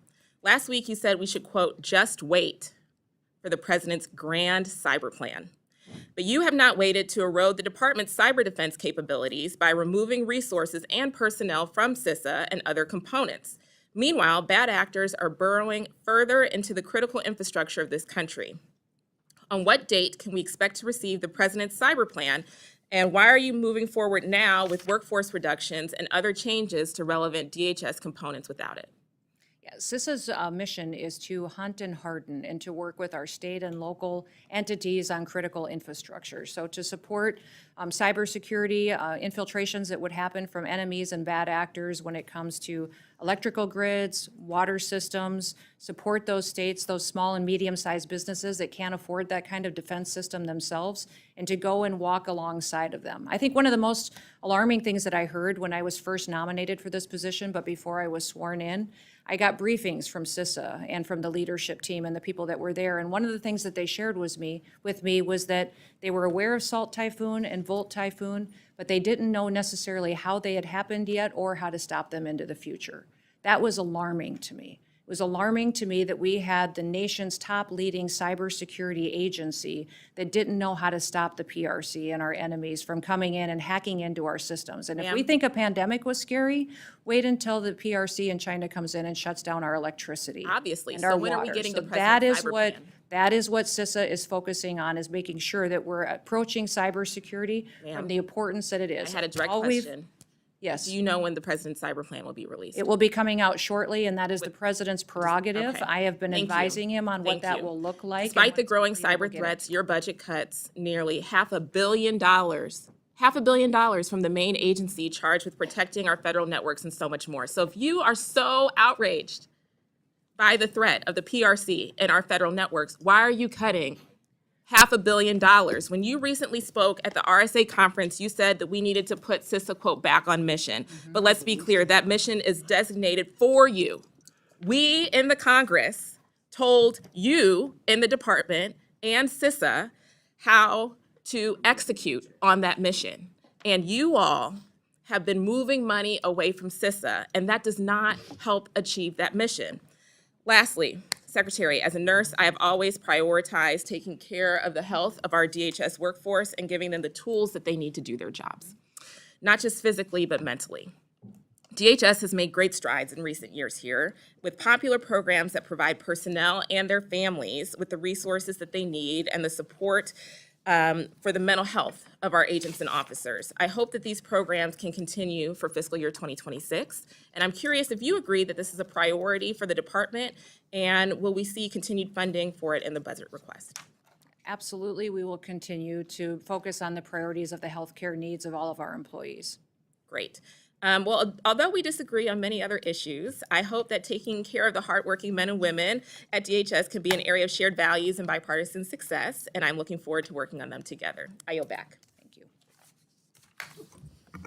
Thank you, Madam Ranking Member. The floor belongs to the gentlelady from Connecticut, the ranking member of the Appropriations Committee, who got here as quick as she could. Thank you, and the floor is yours.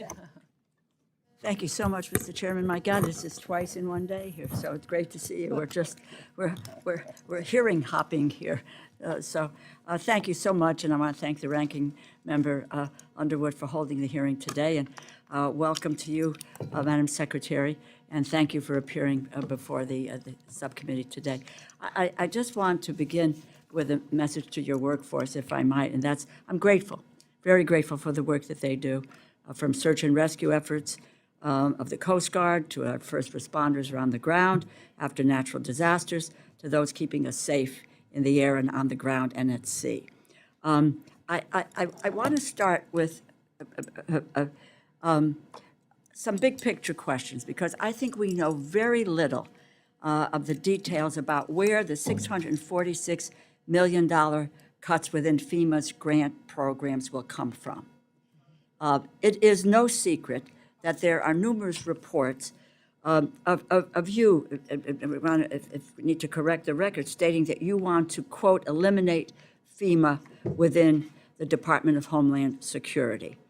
I'm concerned about the direction that the administration is taking with regard to FEMA, canceling programs like BRIC, a program enacted into law by President Trump in his first term without any evidence of waste, fraud, and abuse, alongside the freezing of grants, and now 2026 budget requests targeting even more of FEMA's resources. And right now, in terms of looking at the cancellations, the Science and Technology Directors, Centers of Excellence, and Office of University Programs, as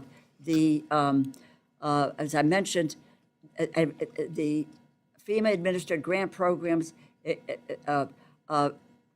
frozen virtually all grant obligations pending a review as it determines whether it will try to choke off funding for unacceptable political reasons. Resources for states and communities to respond to disasters, secure firefighting equipment, protect against terrorism, secure our ports, and much more is being held up. And as I mentioned, the cancellation of the BRIC program, funding to support hazard mitigation, reduce the toll of future disasters, save lives. That money's not going out. Research has shown mitigation efforts like BRIC save a minimum of $6 for every dollar invested and save more than double when including mitigation of economic impacts. So federal disaster relief should be readily available across the United States, regardless of where you live. Natural disasters happen everywhere. They should not be concerned about the federal government turning their back on them when they need the help the most. We need to give constituents what they need when they're facing tragedy, that they will not be stranded due to political discord. My ask of you is, what is your plan with regard to FEMA? Are you planning to eliminate FEMA? Your testimony references that you want to, quote, eliminate dysfunction of the current agency. I'm unclear, I don't know if my colleagues are clear on what you mean by dysfunction. And I'm concerned that you're causing more dysfunction within the workforce that should be preparing itself for the pending hurricane season. Well, thank you for your question and the discussion on this topic today. President Trump has been very clear since the beginning that he believes that FEMA and its response in many, many circumstances has failed the American people, and that FEMA as it exists today should be eliminated and empowering states to respond to disasters with federal government If you'll just, support. with all due respect, where is the evidence of the failure of FEMA? I don't know about everybody else on this.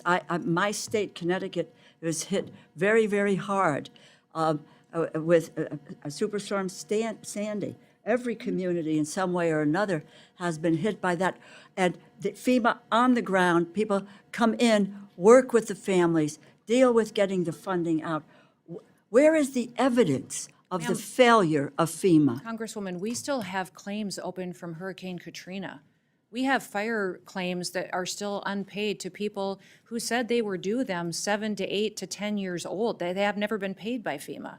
So one of the worst things that the federal government can do is to stand up in front of the American public and say, we will be there, we will walk alongside you in the most horrible time of your life, and then never follow through on it. Well, that's What the not- president has said is he's sick and tired of federal agencies that pick and choose who wins and who loses. He wants to make sure that the federal government's commitment, when it makes a commitment, that it follows through. So he's going to empower states. The federal government is local- abdicating its commitment to the American people who It find did certainly themselves. under Joe Biden's administration. Let- But let- Now let- President let- Trump's let- going to make Let me sure just say this that to you. The communities are Office ready of for Professional disasters. Responsibility.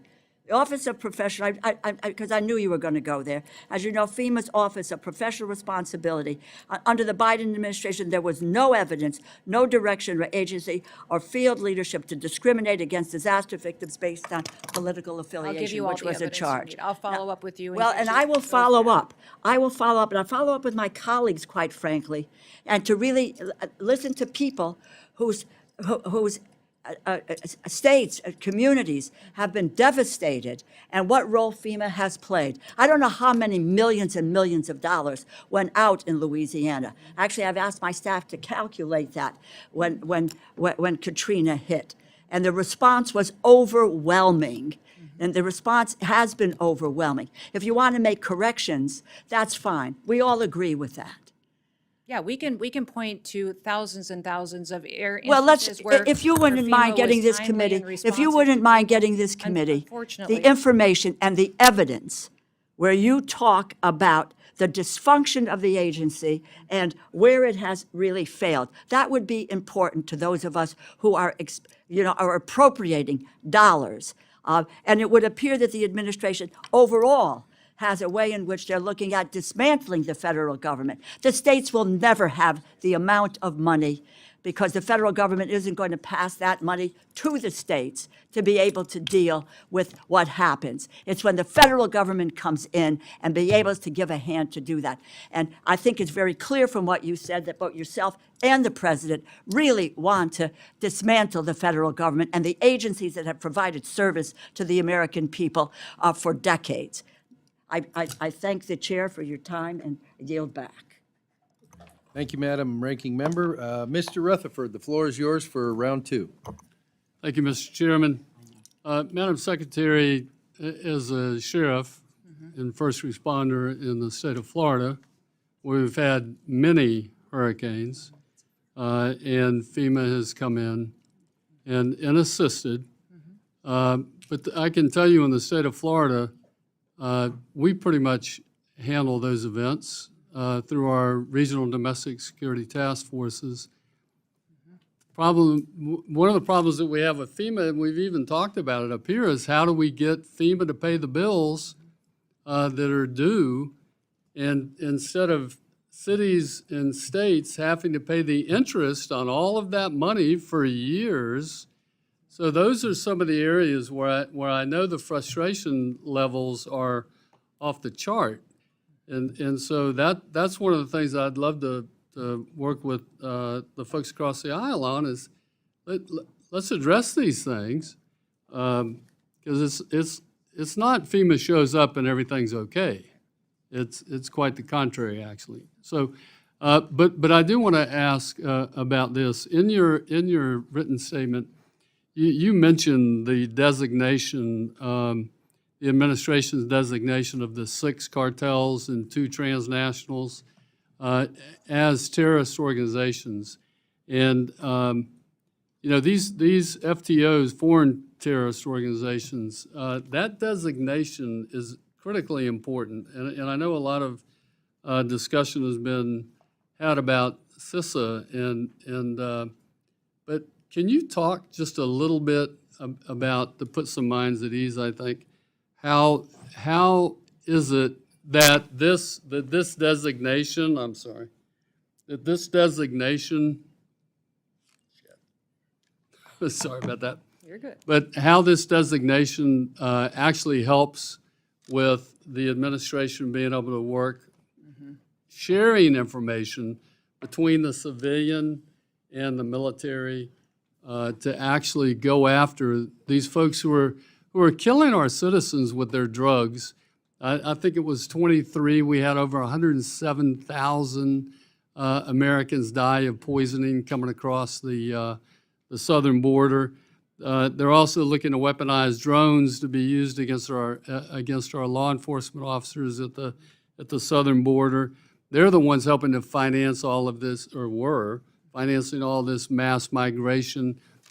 That designation, I think, is critically important, and I don't think people appreciate it enough. Can you talk about that? Yeah, certainly, Congressman, and thank you for the question, because it is critically important what President Trump has done by defining exactly who these people are and what these organizations do and what they're trying to do to the United States of America.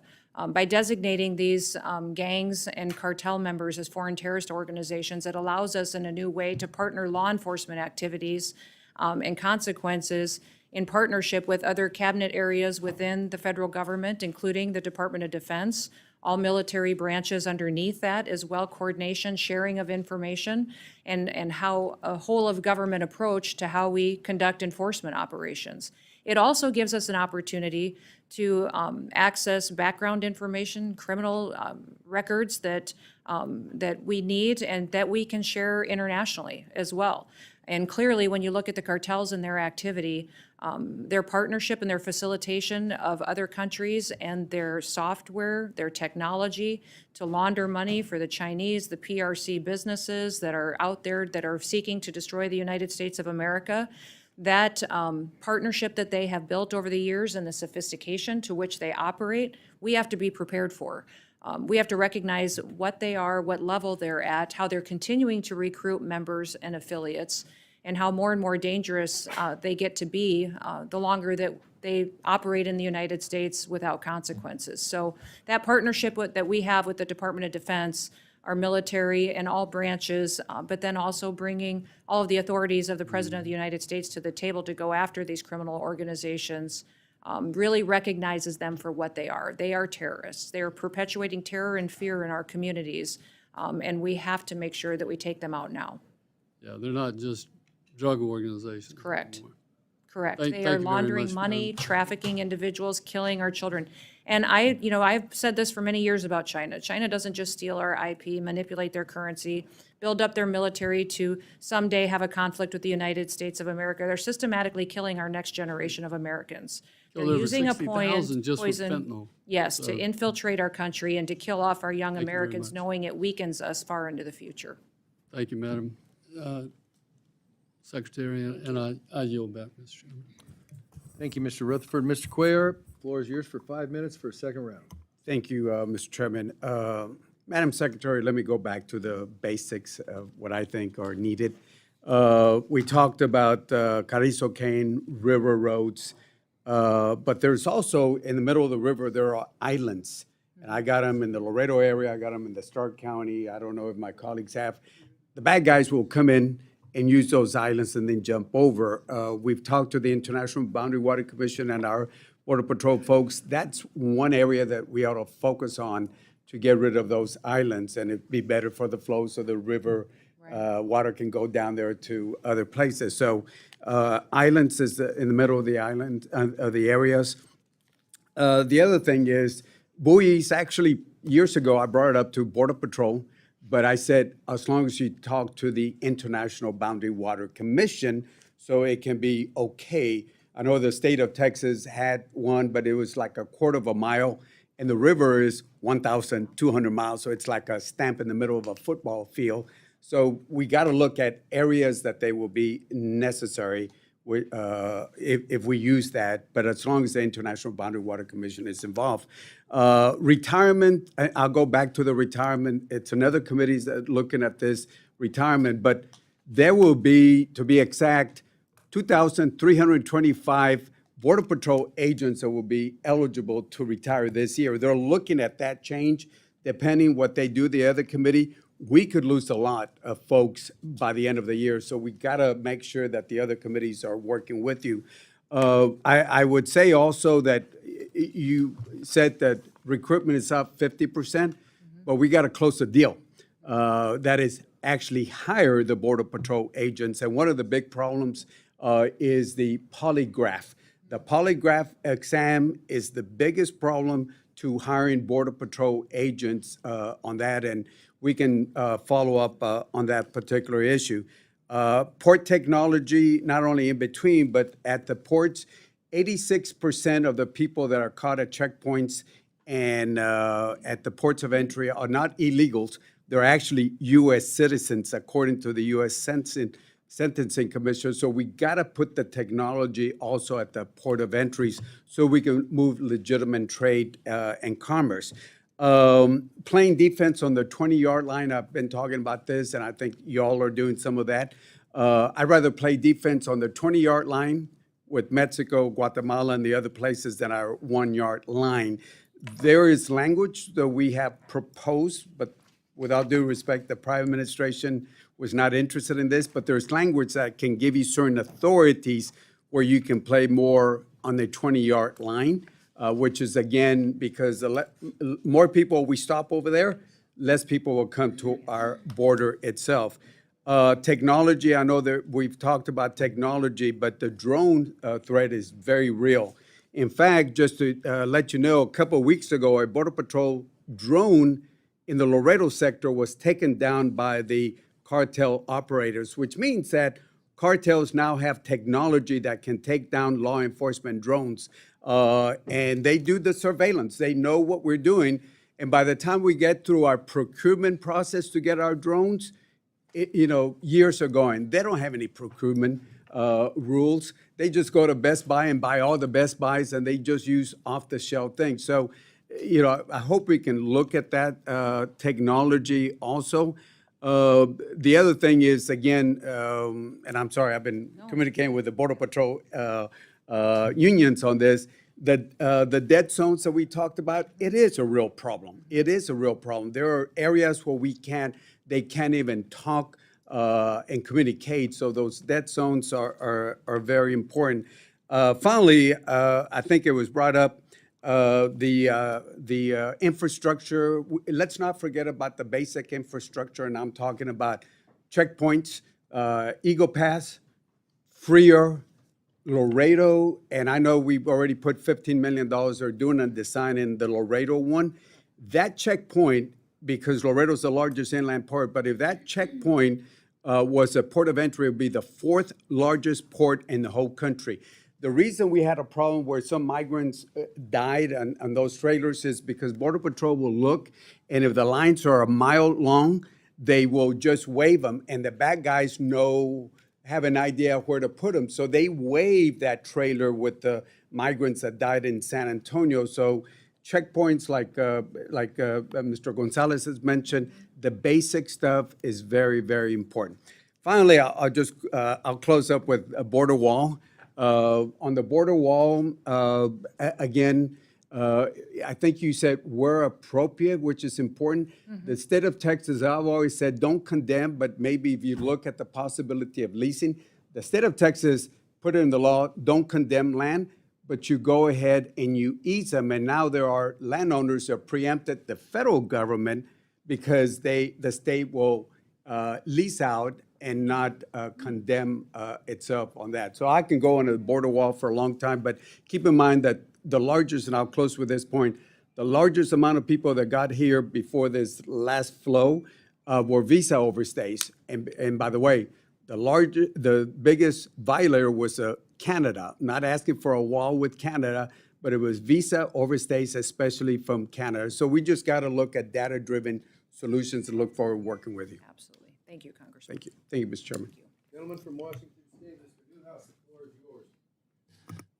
Thank you, Mr. Chairman. Before I get cut off by the gentleman from Nevada, if I talk too long, I will.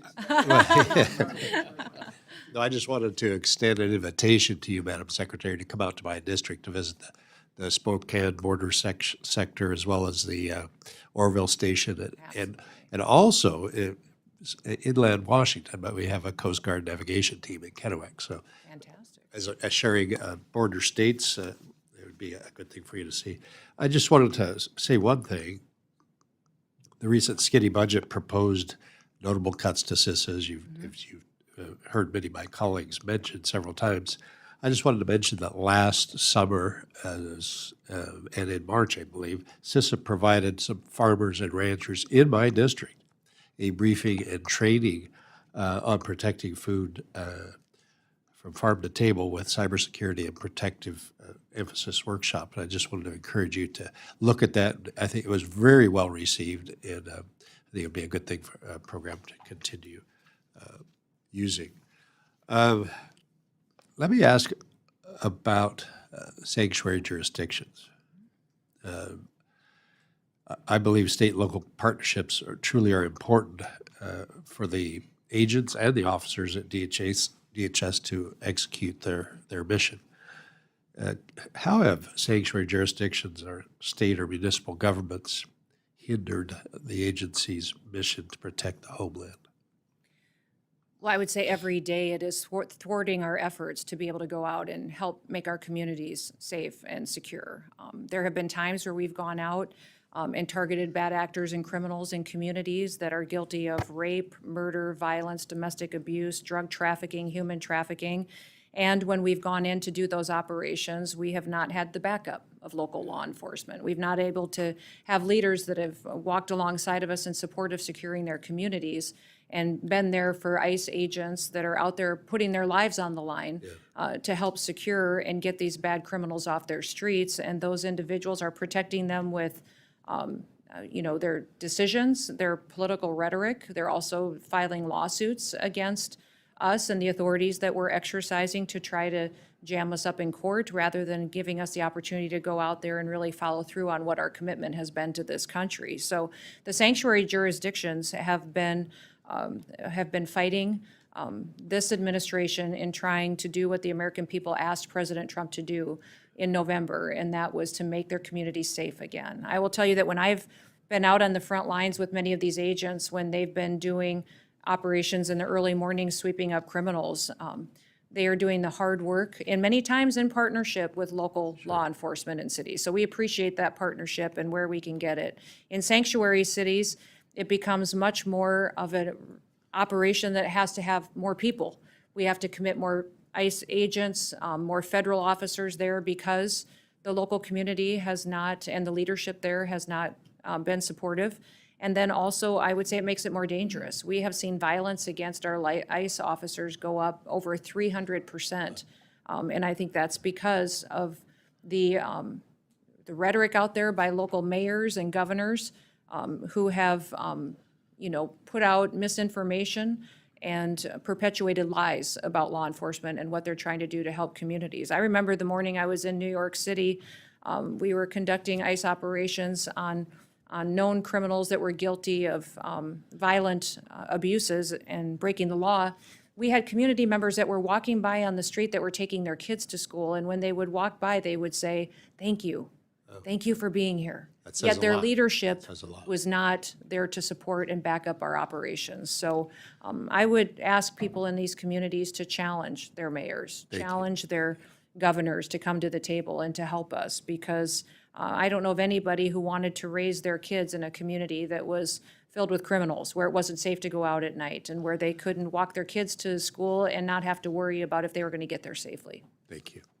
I'm going to switch topics really quick in the short amount of time we have left. Tariffs. Yes. We both come from agricultural states. I fully recognize the importance of tariffs to help level the playing field and provide a fair opportunity for our producers to compete on world market. But I also remember in 2018 retaliatory tariffs on agricultural products, which felt the brunt of those efforts. Could you talk just a little bit, if I could, without putting you, it's not a gotcha question, but I just wanted to express the concern that agriculture doesn't need any more challenges right now. Could you talk a little bit about some of the conversations maybe that you're having at the executive level about retaliation? Yeah, thank you for that. I've worked on food policy for 30 years. So I not only am a farmer and a rancher, but I immediately started working on state and federal programs, and I recognized that our food policy in this country is a national security issue. And keeping farmers out on the land, producing our food, is imperative to making sure that we can feed ourselves. And another country doesn't control us by controlling our food supply. So President Trump recognizes this, and we've spoken for hours about the importance of having farmers here in this country growing our food and having many farmers, not allowing just one or two big companies or conglomerates control that supply, because it makes food affordable and available to every single American. The President Trump, if you remember back during that period of time, was there for farmers. He helped them with assistance when those retaliatory tariffs came into place. And he recognizes that this negotiation that we're having now with these countries has to happen to level the playing field. We've been treated unfairly in trade agreements for many, many years. When I was in Congress, I served on the Ways and Means Committee, which many people refer to as the committee that has the most ways it can be mean, because it has taxes and trade and tariffs and all the different jurisdictions as far as what can happen. But I would say specifically, working on trade agreements while I was there, I recognized how we could come to a trade agreement and facilitate that. But then we also would, as soon as our shipments of soybeans hit the shores of China, they would reject it for different sanctions or regulations such as sanitary or phytosanitary reasons, and would manipulate how they interpreted those agreements and didn't adhere to them anyways. So President Trump is all in to make sure that we rectify the wrongs of the past and make sure that we're treated fairly and get our jobs back home here in America. So far, CBP has collected over $32 billion worth of tariffs since April 2nd has gone into place. And they've adjusted and done that, and these countries are feeling the pain enough that they're coming to the table and having negotiations with this administration to make sure that we're treated fairly and our farmers and ranchers are treated fairly in the future. Appreciate that. Mr. Chairman, I will yield back. You don't have any time to yield back. I know, Thank you. sorry. The gentlelady from Hawaii, the floor is yours for 5 minutes. Texas. Texas. Well, it went so long. Not you even might wanna double close, check that. Chairman. There might be an ocean coming there from a different direction. The There floor might is yours for 5 minutes for follow-up questions, as long as they're not like Mr. Newhouse's. Thank you very much. Thank you so much, Mr. Chairman. Madam Secretary, I have a question related to something more close to home for me in the community in El Paso with DHS employees. For decades, CBP employees who work at our land ports of entry have been contractually allowed by CBP to have an off-site location for their union. And this off-site location is completely funded by union dues, not by taxpayer money. And again, this was something agreed to in their contract. I was shocked and alarmed to learn that they were told by DHS they could no longer be off-site, and they were forced to come into a DHS facility in El Paso. It's a conference room, media training room. So that part of their contract, that longstanding agreement, was violated in my eyes. Are you aware of this at all? I have heard about it, but I don't know the details of that agreement, so I can follow up with you and get that back to you. And if you would lay out the concerns for being co-located, I think that would be fantastic for me to know. We will. We'll make sure to communicate with your team. Would love to work with you on this. The same has not been true for the Border Patrol Union.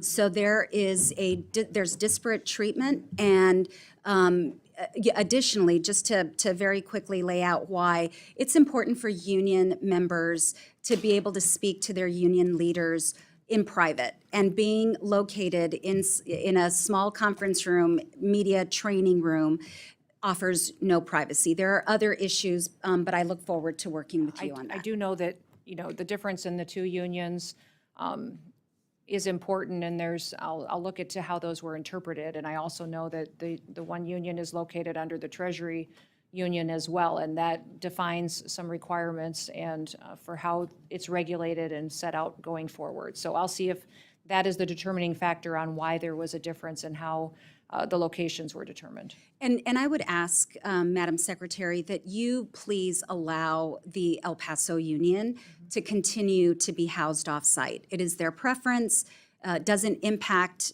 the budget or appropriations. They pay for it. So I don't see a reason why this long-standing, decades-long situation should be changed. So would ask for your support for that, please. I'll look into it. Okay, perfect. I also wanted to ask you about this NBC News story, and I'll enter into the record this article as well. U.S. citizen family traumatized after ICE raided their Oklahoma home in search of someone else.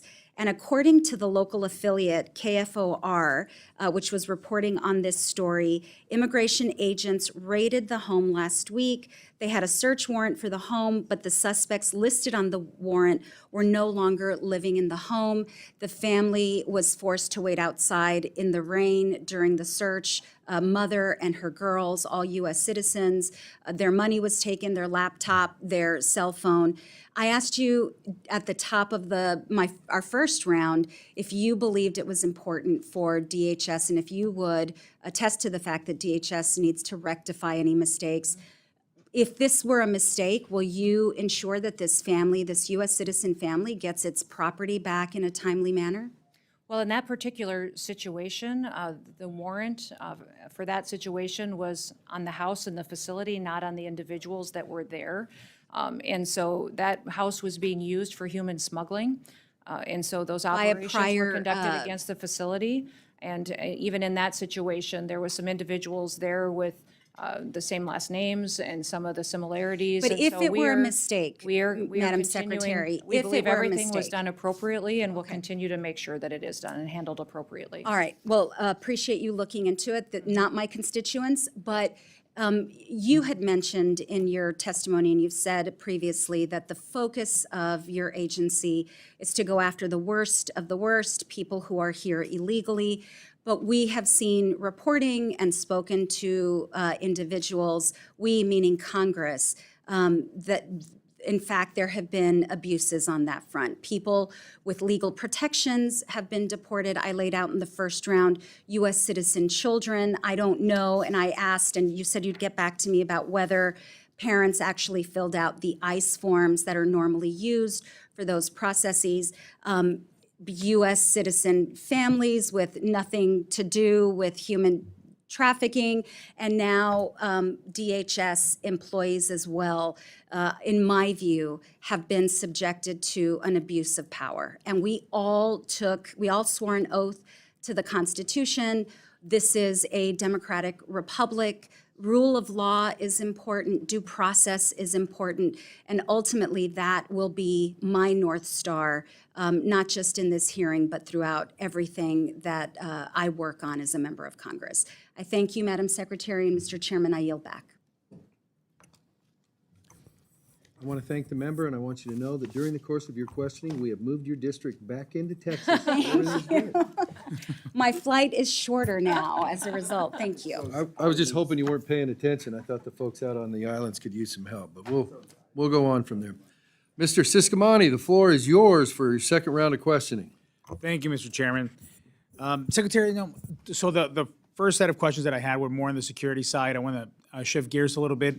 Matter of fact, I just guided a group of freshman members on the Republican side to the border in Arizona with the intention that they see the full picture of the border. We have obviously the security aspect that has been key as central to the conversation, that we have trade and commerce at the border, and we've got immigration as well going on. So it's important that I think my colleagues and everyone that is maybe not from a border district can understand that there's a lot more that happens at the border than just one aspect of it. I call it the three buckets of the conversation around the border. So with that in mind, that as an immigrant myself, I know how complex the immigration system is. I became a citizen in 2006, and then 16 years later, I became a member of Congress. No other country in the world will give you that opportunity. I believe in the American dream and fighting for that American dream that so many people still seek. There's been much media attention again on the increase in deportations and removal of aliens, which I remain fully supportive of. That being said, I think we should also be highlighting and incentivizing those who are going through the process legally and those that are seeking to come to the country through the legal channels, and make that process less burdensome in order to disincentivize the use of cartels and bad actors. In my family's experience, it took us 13 years from the moment we came into the U.S. to the moment we became U.S. citizens. There have to be some improvements around these guidelines. So can you speak on how your budget request will facilitate easier legal pathways for potential immigrants? Yeah, absolutely. And you've correctly identified part of the problem that we've had in this country for many, many years is that it takes far too long for a person to legally come through our immigration process and to become a U.S. citizen. And that needs to be fixed, and that was broken when I was here on the Hill, and it was broken when I was governor, and I still see as the Department of Homeland Security Secretary that is an issue that needs to be solved. We need to make sure that we're getting more immigration judges. I've been having conversations with our Attorney General, Pam Bondi, and with the Department of Justice on what we can do to get more judges to the table so that we can process not just backlogged claims, but illegal applications to come to this country as well, and then more immigration courts. So when you look at not just the fiscal year 26 request, but also reconciliation dollars, it is to address the needs that we have to address the invasion, secure the border, to make sure that our ICE officers have enough backup, help, equipment, and tools going forward to make sure that we're addressing what has happened here criminally and illegally, but also addressing within our other agencies what we can do to make sure that we're processing those legal applications and getting that taken care of.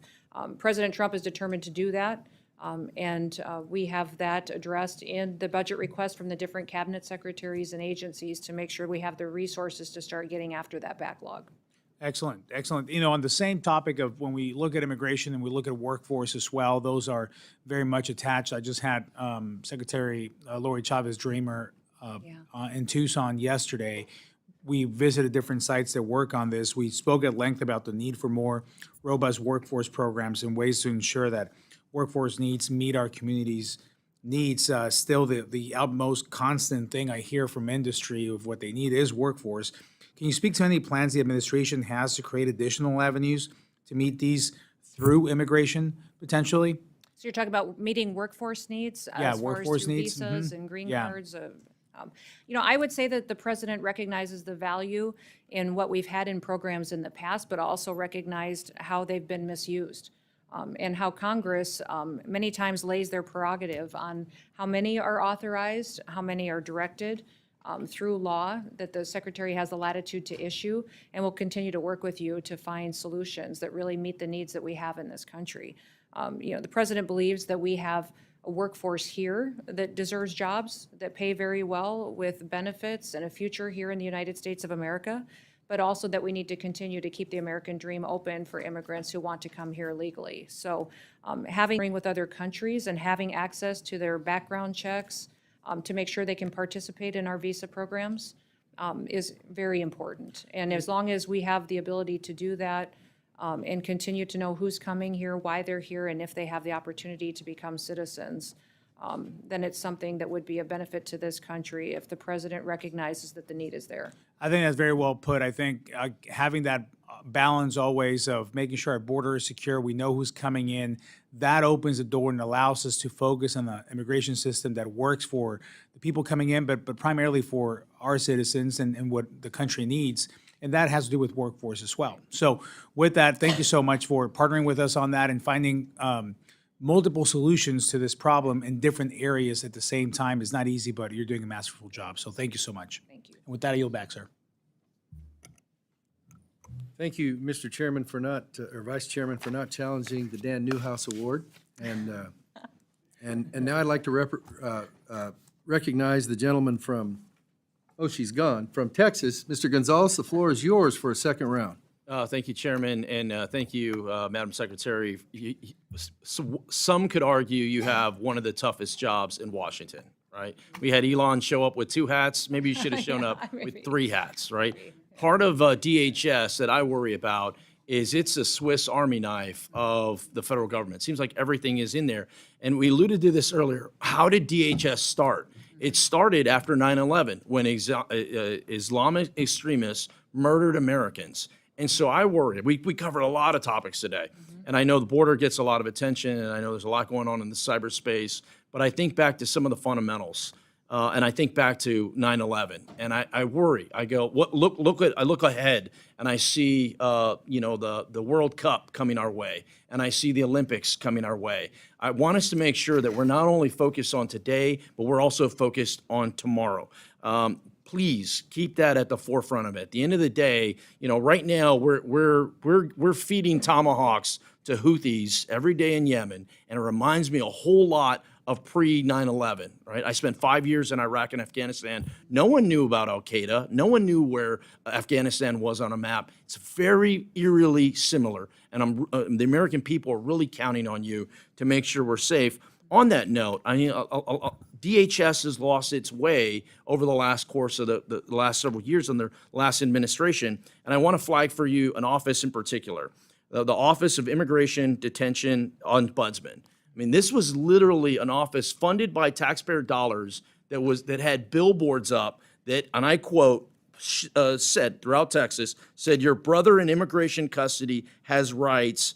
We're here to help." I mean, it's complete nonsense. And once again, where are our taxpayer dollars going? So as you're off to a very fast start, much appreciated. But as you're going through these and you're tackling these different, please look at that program. I know in our fiscal year 25 budget, we zeroed that out, but unfortunately, we couldn't get that over the finish line. So I'd ask for you to really take a look at that.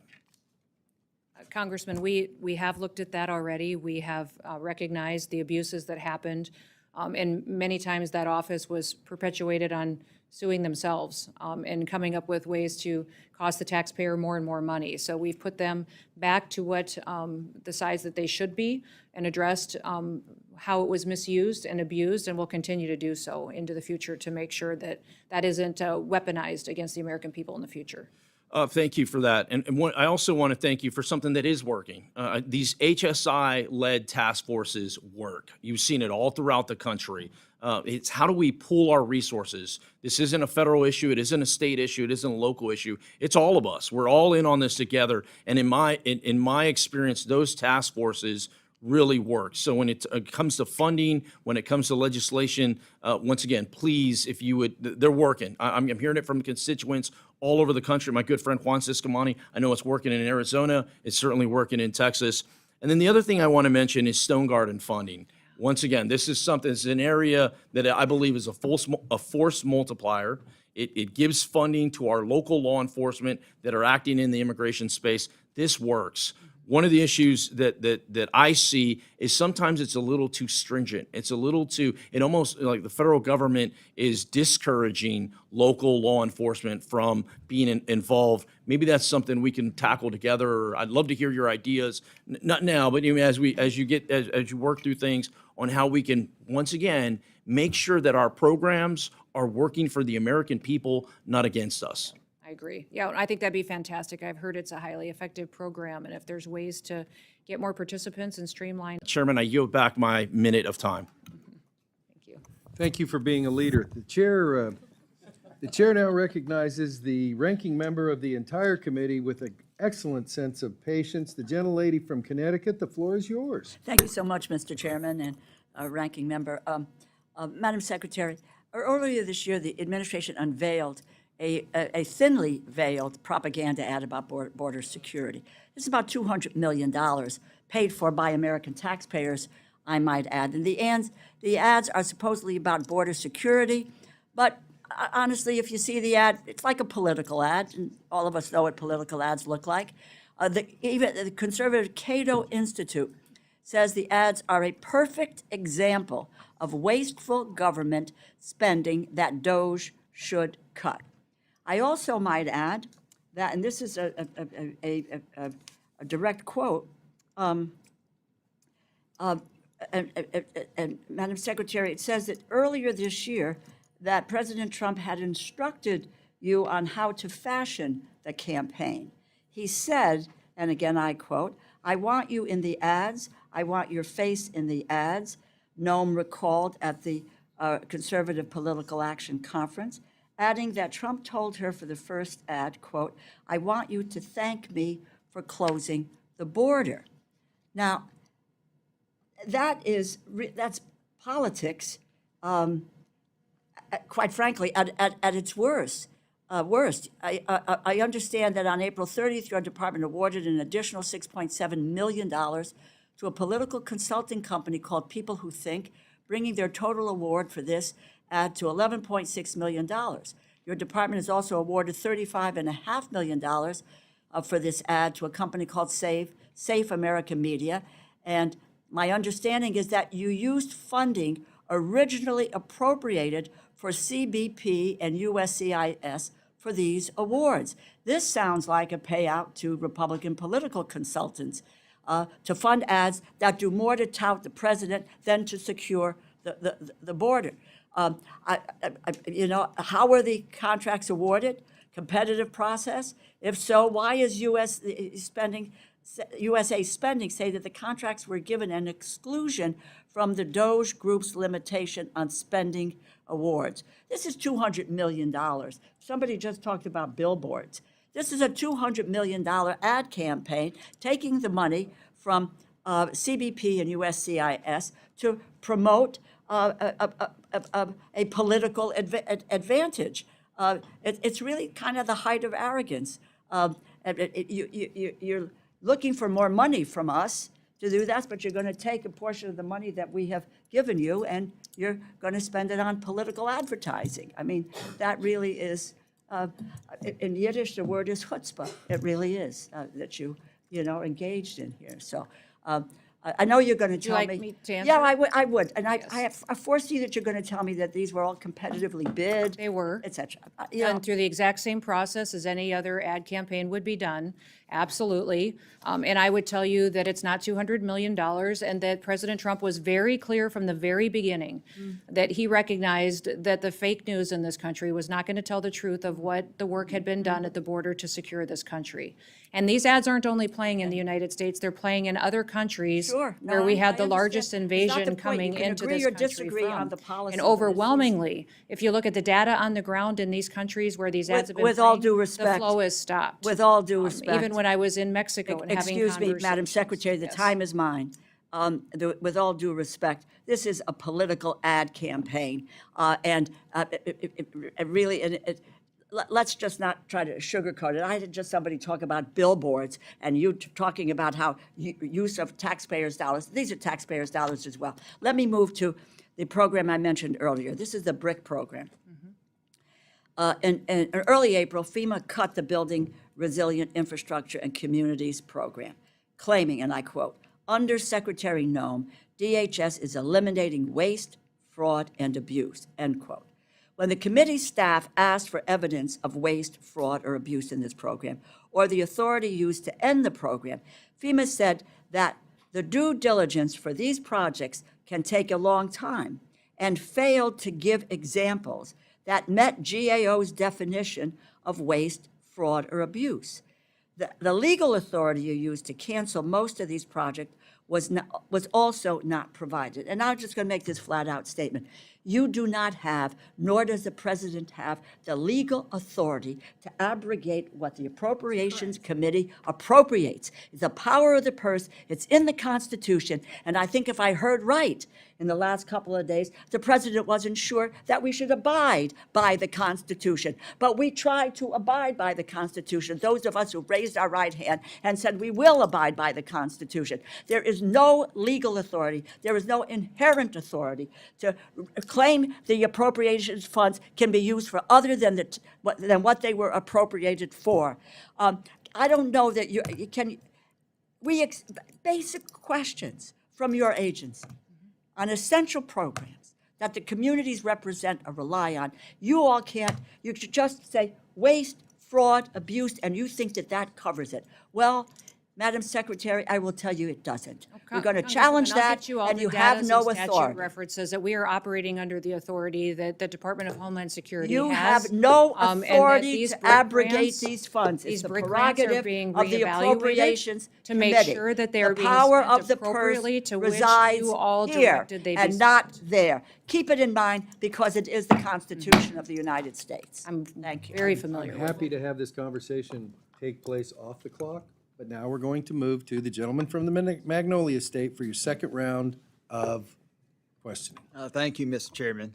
Ms. Noem, I want to let you know what a refreshing hearing this has been. To have someone who comes before this committee who's plain spoken, who has a desire to secure the border, a desire to enforce the law, to have someone in your position who's willing to get out from behind a desk, to leave Washington, to go there and be there on the front lines with the men and women who serve.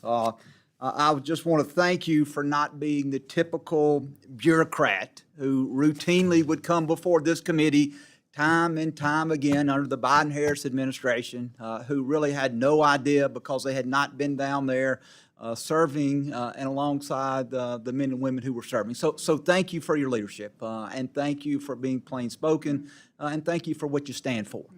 As we continue to secure the border, and as we see those numbers continue to hold, I believe at some point the DHS will be able to reallocate resources to the interior. That once those allocations or those resources have been reallocated, that we'll see those numbers of interior enforcement, we'll see those numbers increase. And one of the things that we have to do as we are contemplating this appropriations package for next year is we have to figure out the number of detention beds. And I know that the detention beds have been something of a contention with the previous administration. They always came in with an extremely low number of detention beds, knowing that Republicans then would always plus up that number to make sure that we had the number necessary. And so I guess my question, as we're looking at putting next year's budget together, and as we're looking at funding detention beds, what is the number of detention beds that you feel, Madam Secretary, that you are going to need going forward?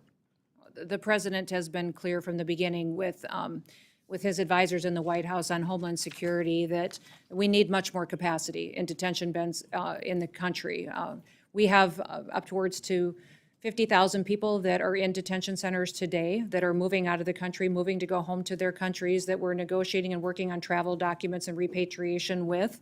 But we have the ability to go out and act quicker in this country, but need the space in which to hold them until those processes can take place. So we need upwards to an additional 50,000 beds, 60,000 beds in order to make sure that we have the ability to not slow down enforcement operations and bring bad actors and criminals and those with final removal orders into our authority so that we can move them out faster. So, the And Madam whole. Secretary, if I'm not trying to cut you off, but a lack of detention beds could be a real deterrent to your men and women being able to perform the mission that Absolutely. they need to do. Absolutely. And so if Congress wants to get serious about protecting the American people, then we're going to have to fund not only the manpower that you need, but we're going to have to fund the detention beds so those individuals can be detained, they can be brought before a judge, and then they can be ordered to be removed. Is that correct? That is correct. And I would also just clarify and make a point that the request from reconciliation, $175 billion, is for this term of this president, for the 4 years. And you see in the numbers that were released by OMB this last week that the $43 billion that would be the increase into this budget is from the reconciliation, 1/4% of what that total would be. And want to switch gears in my last minute and a half and talk about DHS Centers for Excellence. I know that those are where DHS partners with academic institutions really across the nation. Some of those institutions include Texas A&M, my alma mater, Mississippi State University, the University of Nebraska, Arizona State.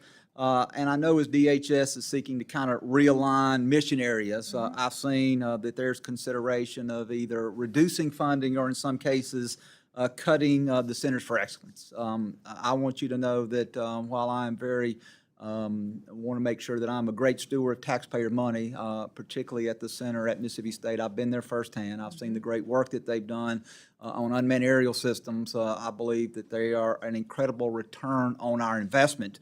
But I would like to just ask you very quickly, as if you could share a little bit about how the department plans to invest in these critical research functions that I think are important to the mission of DHS. Yes, and that's the evaluation that's happening, And 2 of those have already been reevaluated in Nebraska and Alaska, and we will continue to do that with the rest of the allocations that go to centers of excellence throughout the country. But we have to look at how these dollars are being spent to align with a mission that is the Department of Homeland Security.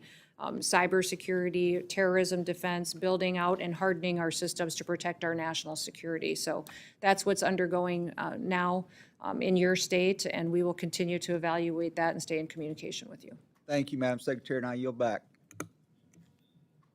You know, for a guy from the Magnolia State, you had a hard time getting into schools in Mississippi, I guess, huh? You named every school in the nation except Mississippi State or something like that, but that's not the purpose of this hearing. The gentlelady from Iowa is recognized for your second round of questions. Thank you, Mr. Chairman.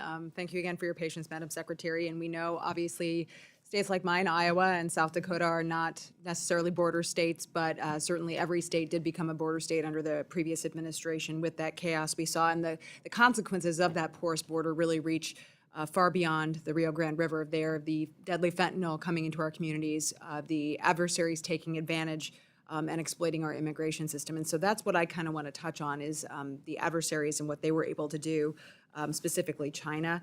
To put it in perspective, in the first 7 months of fiscal year 2024, more than 27,000 Chinese nationals were encountered at the southern border. Under President Trump, we've seen that number drop significantly, reflecting that clear shift in deterrence and enforcement. So can you walk us through what specific mechanisms have been put in place to ensure that these individuals from adversarial nations are now being thoroughly vetted, and how that process has changed since the previous administration? Yes, and every country is being treated the same as far as how we are treating the folks that are there and here illegally. People that came into this country from China and from other countries are all being vetted and their background checks being gone through. And I would say some of the reasons that we've had to reevaluate some of the programs that were abused under the Biden administration is because countries weren't participating with us. They weren't sharing their information. One of the things I've challenged Canada with in a lot of the discussions that we've had over recent months was they weren't taking their own citizens back home that were here in this country illegally, and they weren't sharing all of the criminal background checks of individuals who were in our country illegally. They weren't telling us who they were or what they had done, if they had human smuggling in their background or crimes. And so that was some of the access that we were asking them for. We were grateful that they addressed, for instance, designating a fentanyl czar and doing, but that information sharing is critically important. And we do not have that kind of partnership with China. We didn't just see Chinese nationals infiltrate our country over the southern border. They're coming over the northern border as well. And we see needs on the Great Lakes region and people coming in. It's easy to access Canada, and once they do, then they drop down into our vulnerable areas. So we have continued to maintain resources and strengthen them at the northern border as well. But we work closely with Interpol that has an agreement with many different countries to do vetting and background checks and criminal background information sharing on folks across the world. But many of the times when the State Department is negotiating on repatriation and travel documents, they're having discussions on what we can do to share information. When I made trips to El Salvador, to Colombia, and to Mexico, those trips were made so that I could get those governments to share more information with us. In fact, one of the things that we did while we were there is sign new agreements with those countries to share more data and information, to have them give us biometric information that they collected, to give us more thorough travel documents of individuals that were of concern here and had been breaking our laws. And so having those discussions gives us more information to make sure that this country is safer into the future. Do you feel like those conversations have helped to inform broader national security efforts? Absolutely. Cross-departmentally, and when we think about the real risk here, it's these international transnational criminal gangs, the cartels, state-sponsored networks. Obviously we talk about the Chinese nationals, and the reason the PRC is not cooperating and the CCP is not cooperating is because they are intent on infiltrating our country. That is correct. Do you feel like all those relationships are really helping us to strengthen the intel that we are able to gather? Absolutely. We've seen many, many times where information that we got on somebody who was here that may have been on our terrorist watch list, suspected terrorist watch list, or someone who is a very dangerous part of a foreign terrorist organization, that information may have been shared with us from another country because of those security agreements that we have in place. And when countries do not adhere to sharing that type of information, they don't get the privileges necessary that have been granted to them in the past. And we've seen that with visa overstays, we've seen that with lack of information sharing, that perhaps they don't get to continue in programs that are under the purview of the Department of Homeland Security because they haven't been willing partners to help us secure our country. Yeah, certainly, accountability is back, and appreciate that. So thank you so much, Madam Secretary. Thank you. I yield back. Thank you. Madam Secretary, you've been kind of a marathon runner. It's 12:30, and I have endured all these questions along with you. Good. And so now I'm not going to be a hypocrite and ask a bunch, but I am going to highlight a couple things since you have a bunch of your staff here, because we're kind of at the going forward place. And so information, as you've just alluded to in terms of international stuff, is important here as well. Several people have talked about the BRIC program in FEMA. And what I think is missing in the evaluation is, your initial reaction is, okay, so a bunch of stuff got canceled. And so it's like, okay, why? And it's like, listen, if there was an analysis done and it was like, hey, this flunked it, it was whatever, the answer that we don't want is, well, and I'm not saying you guys did it, but it's like, hey, we ran an algorithm or OMB did something or whatever, and it got canceled. So it's like, well, then tell us who at OMB so we can go to them and say, we'd like to know why you did that, which I think is a legitimate thing. So what I think I'm going to do is, instead of saying, the hard question, and well, you'd commit to do a case-by-case review, it's like you guys got other stuff to do than a case-by-case. What I'm thinking about doing, and the committee members that are still here, thank you for, is to say, listen, each member, you got 3 things you want an answer, a specific answer for, give them to us to transmit on, and they'll do that analysis. Great. So that's my thought on that. I'm not a CISA guy, you know that. I mean, I can barely use one of these, God knows who's listening right now. But anyhow, having said that, when I see, and I get elections and redirection and all that other sort of stuff. But when I see, here we go, and we've got Chairman Green and other folks going, my God, China's kicking our butt and blah, blah, blah. And it's like, well, we did this many through, not that you did, but anyhow, this many retired, this many got this many got that. And then I look at the skinny budget, it's like, by the way, we're taking more. And I think somebody got into it. It's like, what is the plan? So when, and you've been there long enough, it's when somebody goes, hey, you guys presided over cutting $500 million in CISA to do other stuff. What was that based on? Clearly, we don't want to be in the position and won't be in the position of, well, I don't know, that's what they said they needed. Not that there's a trust factor there, there's not, but it's like, we need some building blocks for whoever the CISA people are, whatever. It's like, what's the plan for us to be kicking China's butt, or whatever you want to, however you want to describe it, and how we're still okay on that civilian sector stuff. And by the way, that's stuff we need, because when it comes to markup for this committee to transmit it on to the bigger committee, I mean, we need solid ground for that sort of stuff. TSA, same thing. I'll tell you what I've heard so far is that the state of the equipment that they're using, whether they're screening your purse or your checked baggage or whatever, I'm familiar with one situation where it's like, hey, the equipment's 15 years old. Nobody services it in that neighborhood. They got to have somebody come over the hill from California. And by the way, that takes a while. And in the meantime, they're not screening the bags before they go on the plane, or it takes forever. So we're going to be focusing on what are you doing to upgrade, just the same as you are on the board. Like, what are you doing to upgrade that technology? And the last thing I've got before we get to thank you, Jesus, closing statement. The last thing is, and we've got around the edge of it, when we talk about ICE operational tempo, I can't tell you how often or how quick it's going to take me to get Amadei from apprehended through whatever the process is and on a plane going back to where he belongs. But we need some structure for, hey, we're just blowing and going, and we'll just let you know. It's like, somebody, I would think that there would be an idea to say, listen, this may change, but right now, from what we know for running the outfit for 4 months, this is kind of our average from stack 'em and rack 'em and 3 hots in a cot to we're going to the airport. Some basis that when you're asked that question, not you, but us, how come what are you doing with detention beds? It's like, well, listen, they got 51,000 now, but here's what we think the operational tempo is going to be. And by the way, if it changes, then all it takes is, we got an uptick, we got a downtick, but we don't expect it to. But some sort of thing to say, listen, the average cost of shipping somebody out, it takes us, we need a detention bed for 6 days on the average or whatever it is. And that's the problem, Madam Secretary. I don't know what it is. So when we say, and you know, somebody said, hey, well, how many more beds you need? It's like, I get you're trying to be responsive, but there's no ability to go say, here's what the number's based on. It may change, but here's what it's based on right now. And so that would be necessary on this stuff.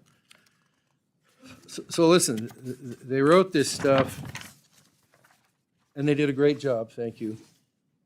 Before we wrap up, reconciliation, significant investments, yeah, okay, that's all good. Somebody said that. I know the department hopes to be made whole with reconciliation, but in the meantime, you need to live within your means. It's our job as members to make sure the department is appropriately spending the money Congress provides, as well as to ensure the department has the resources that it needs to execute its mission on an annual basis. That work begins in earnest today as we begin the 26 process. We will move quickly but not hastily, working with every member to produce a bill that will pass the House and floor as we have done in the last few years. I expect the department to be a good partner in the process, and I ask you for your commitment that communication between this committee and your department will be significantly better moving forward. That's not what's he mean by that? It's like, we need better communication. I'm interested in going forward. We expect to receive routine briefings and reports from DHS on time and any changes and programs and policy. It is your absolute prerogative to make changes. Please tell us. To be proactively communicated so that we can work collaboratively and to secure the homeland. Here's my promise to you. We won't surprise you. Please don't surprise us. While everybody else is good with that, sometimes, you know, I'm a lot older than you are, so sometimes I react poorly. For the get back questions that members of the subcommittee had today, we ask that you respond in 15 business days. There will be some additional questions members provide in writing. We ask you to respond to those in 30 days, and here's the part you've been waiting for. I'd like to thank you, Madam Secretary, for being here today. The subcommittee stands adjourned. Thank you, Mr. Chairman.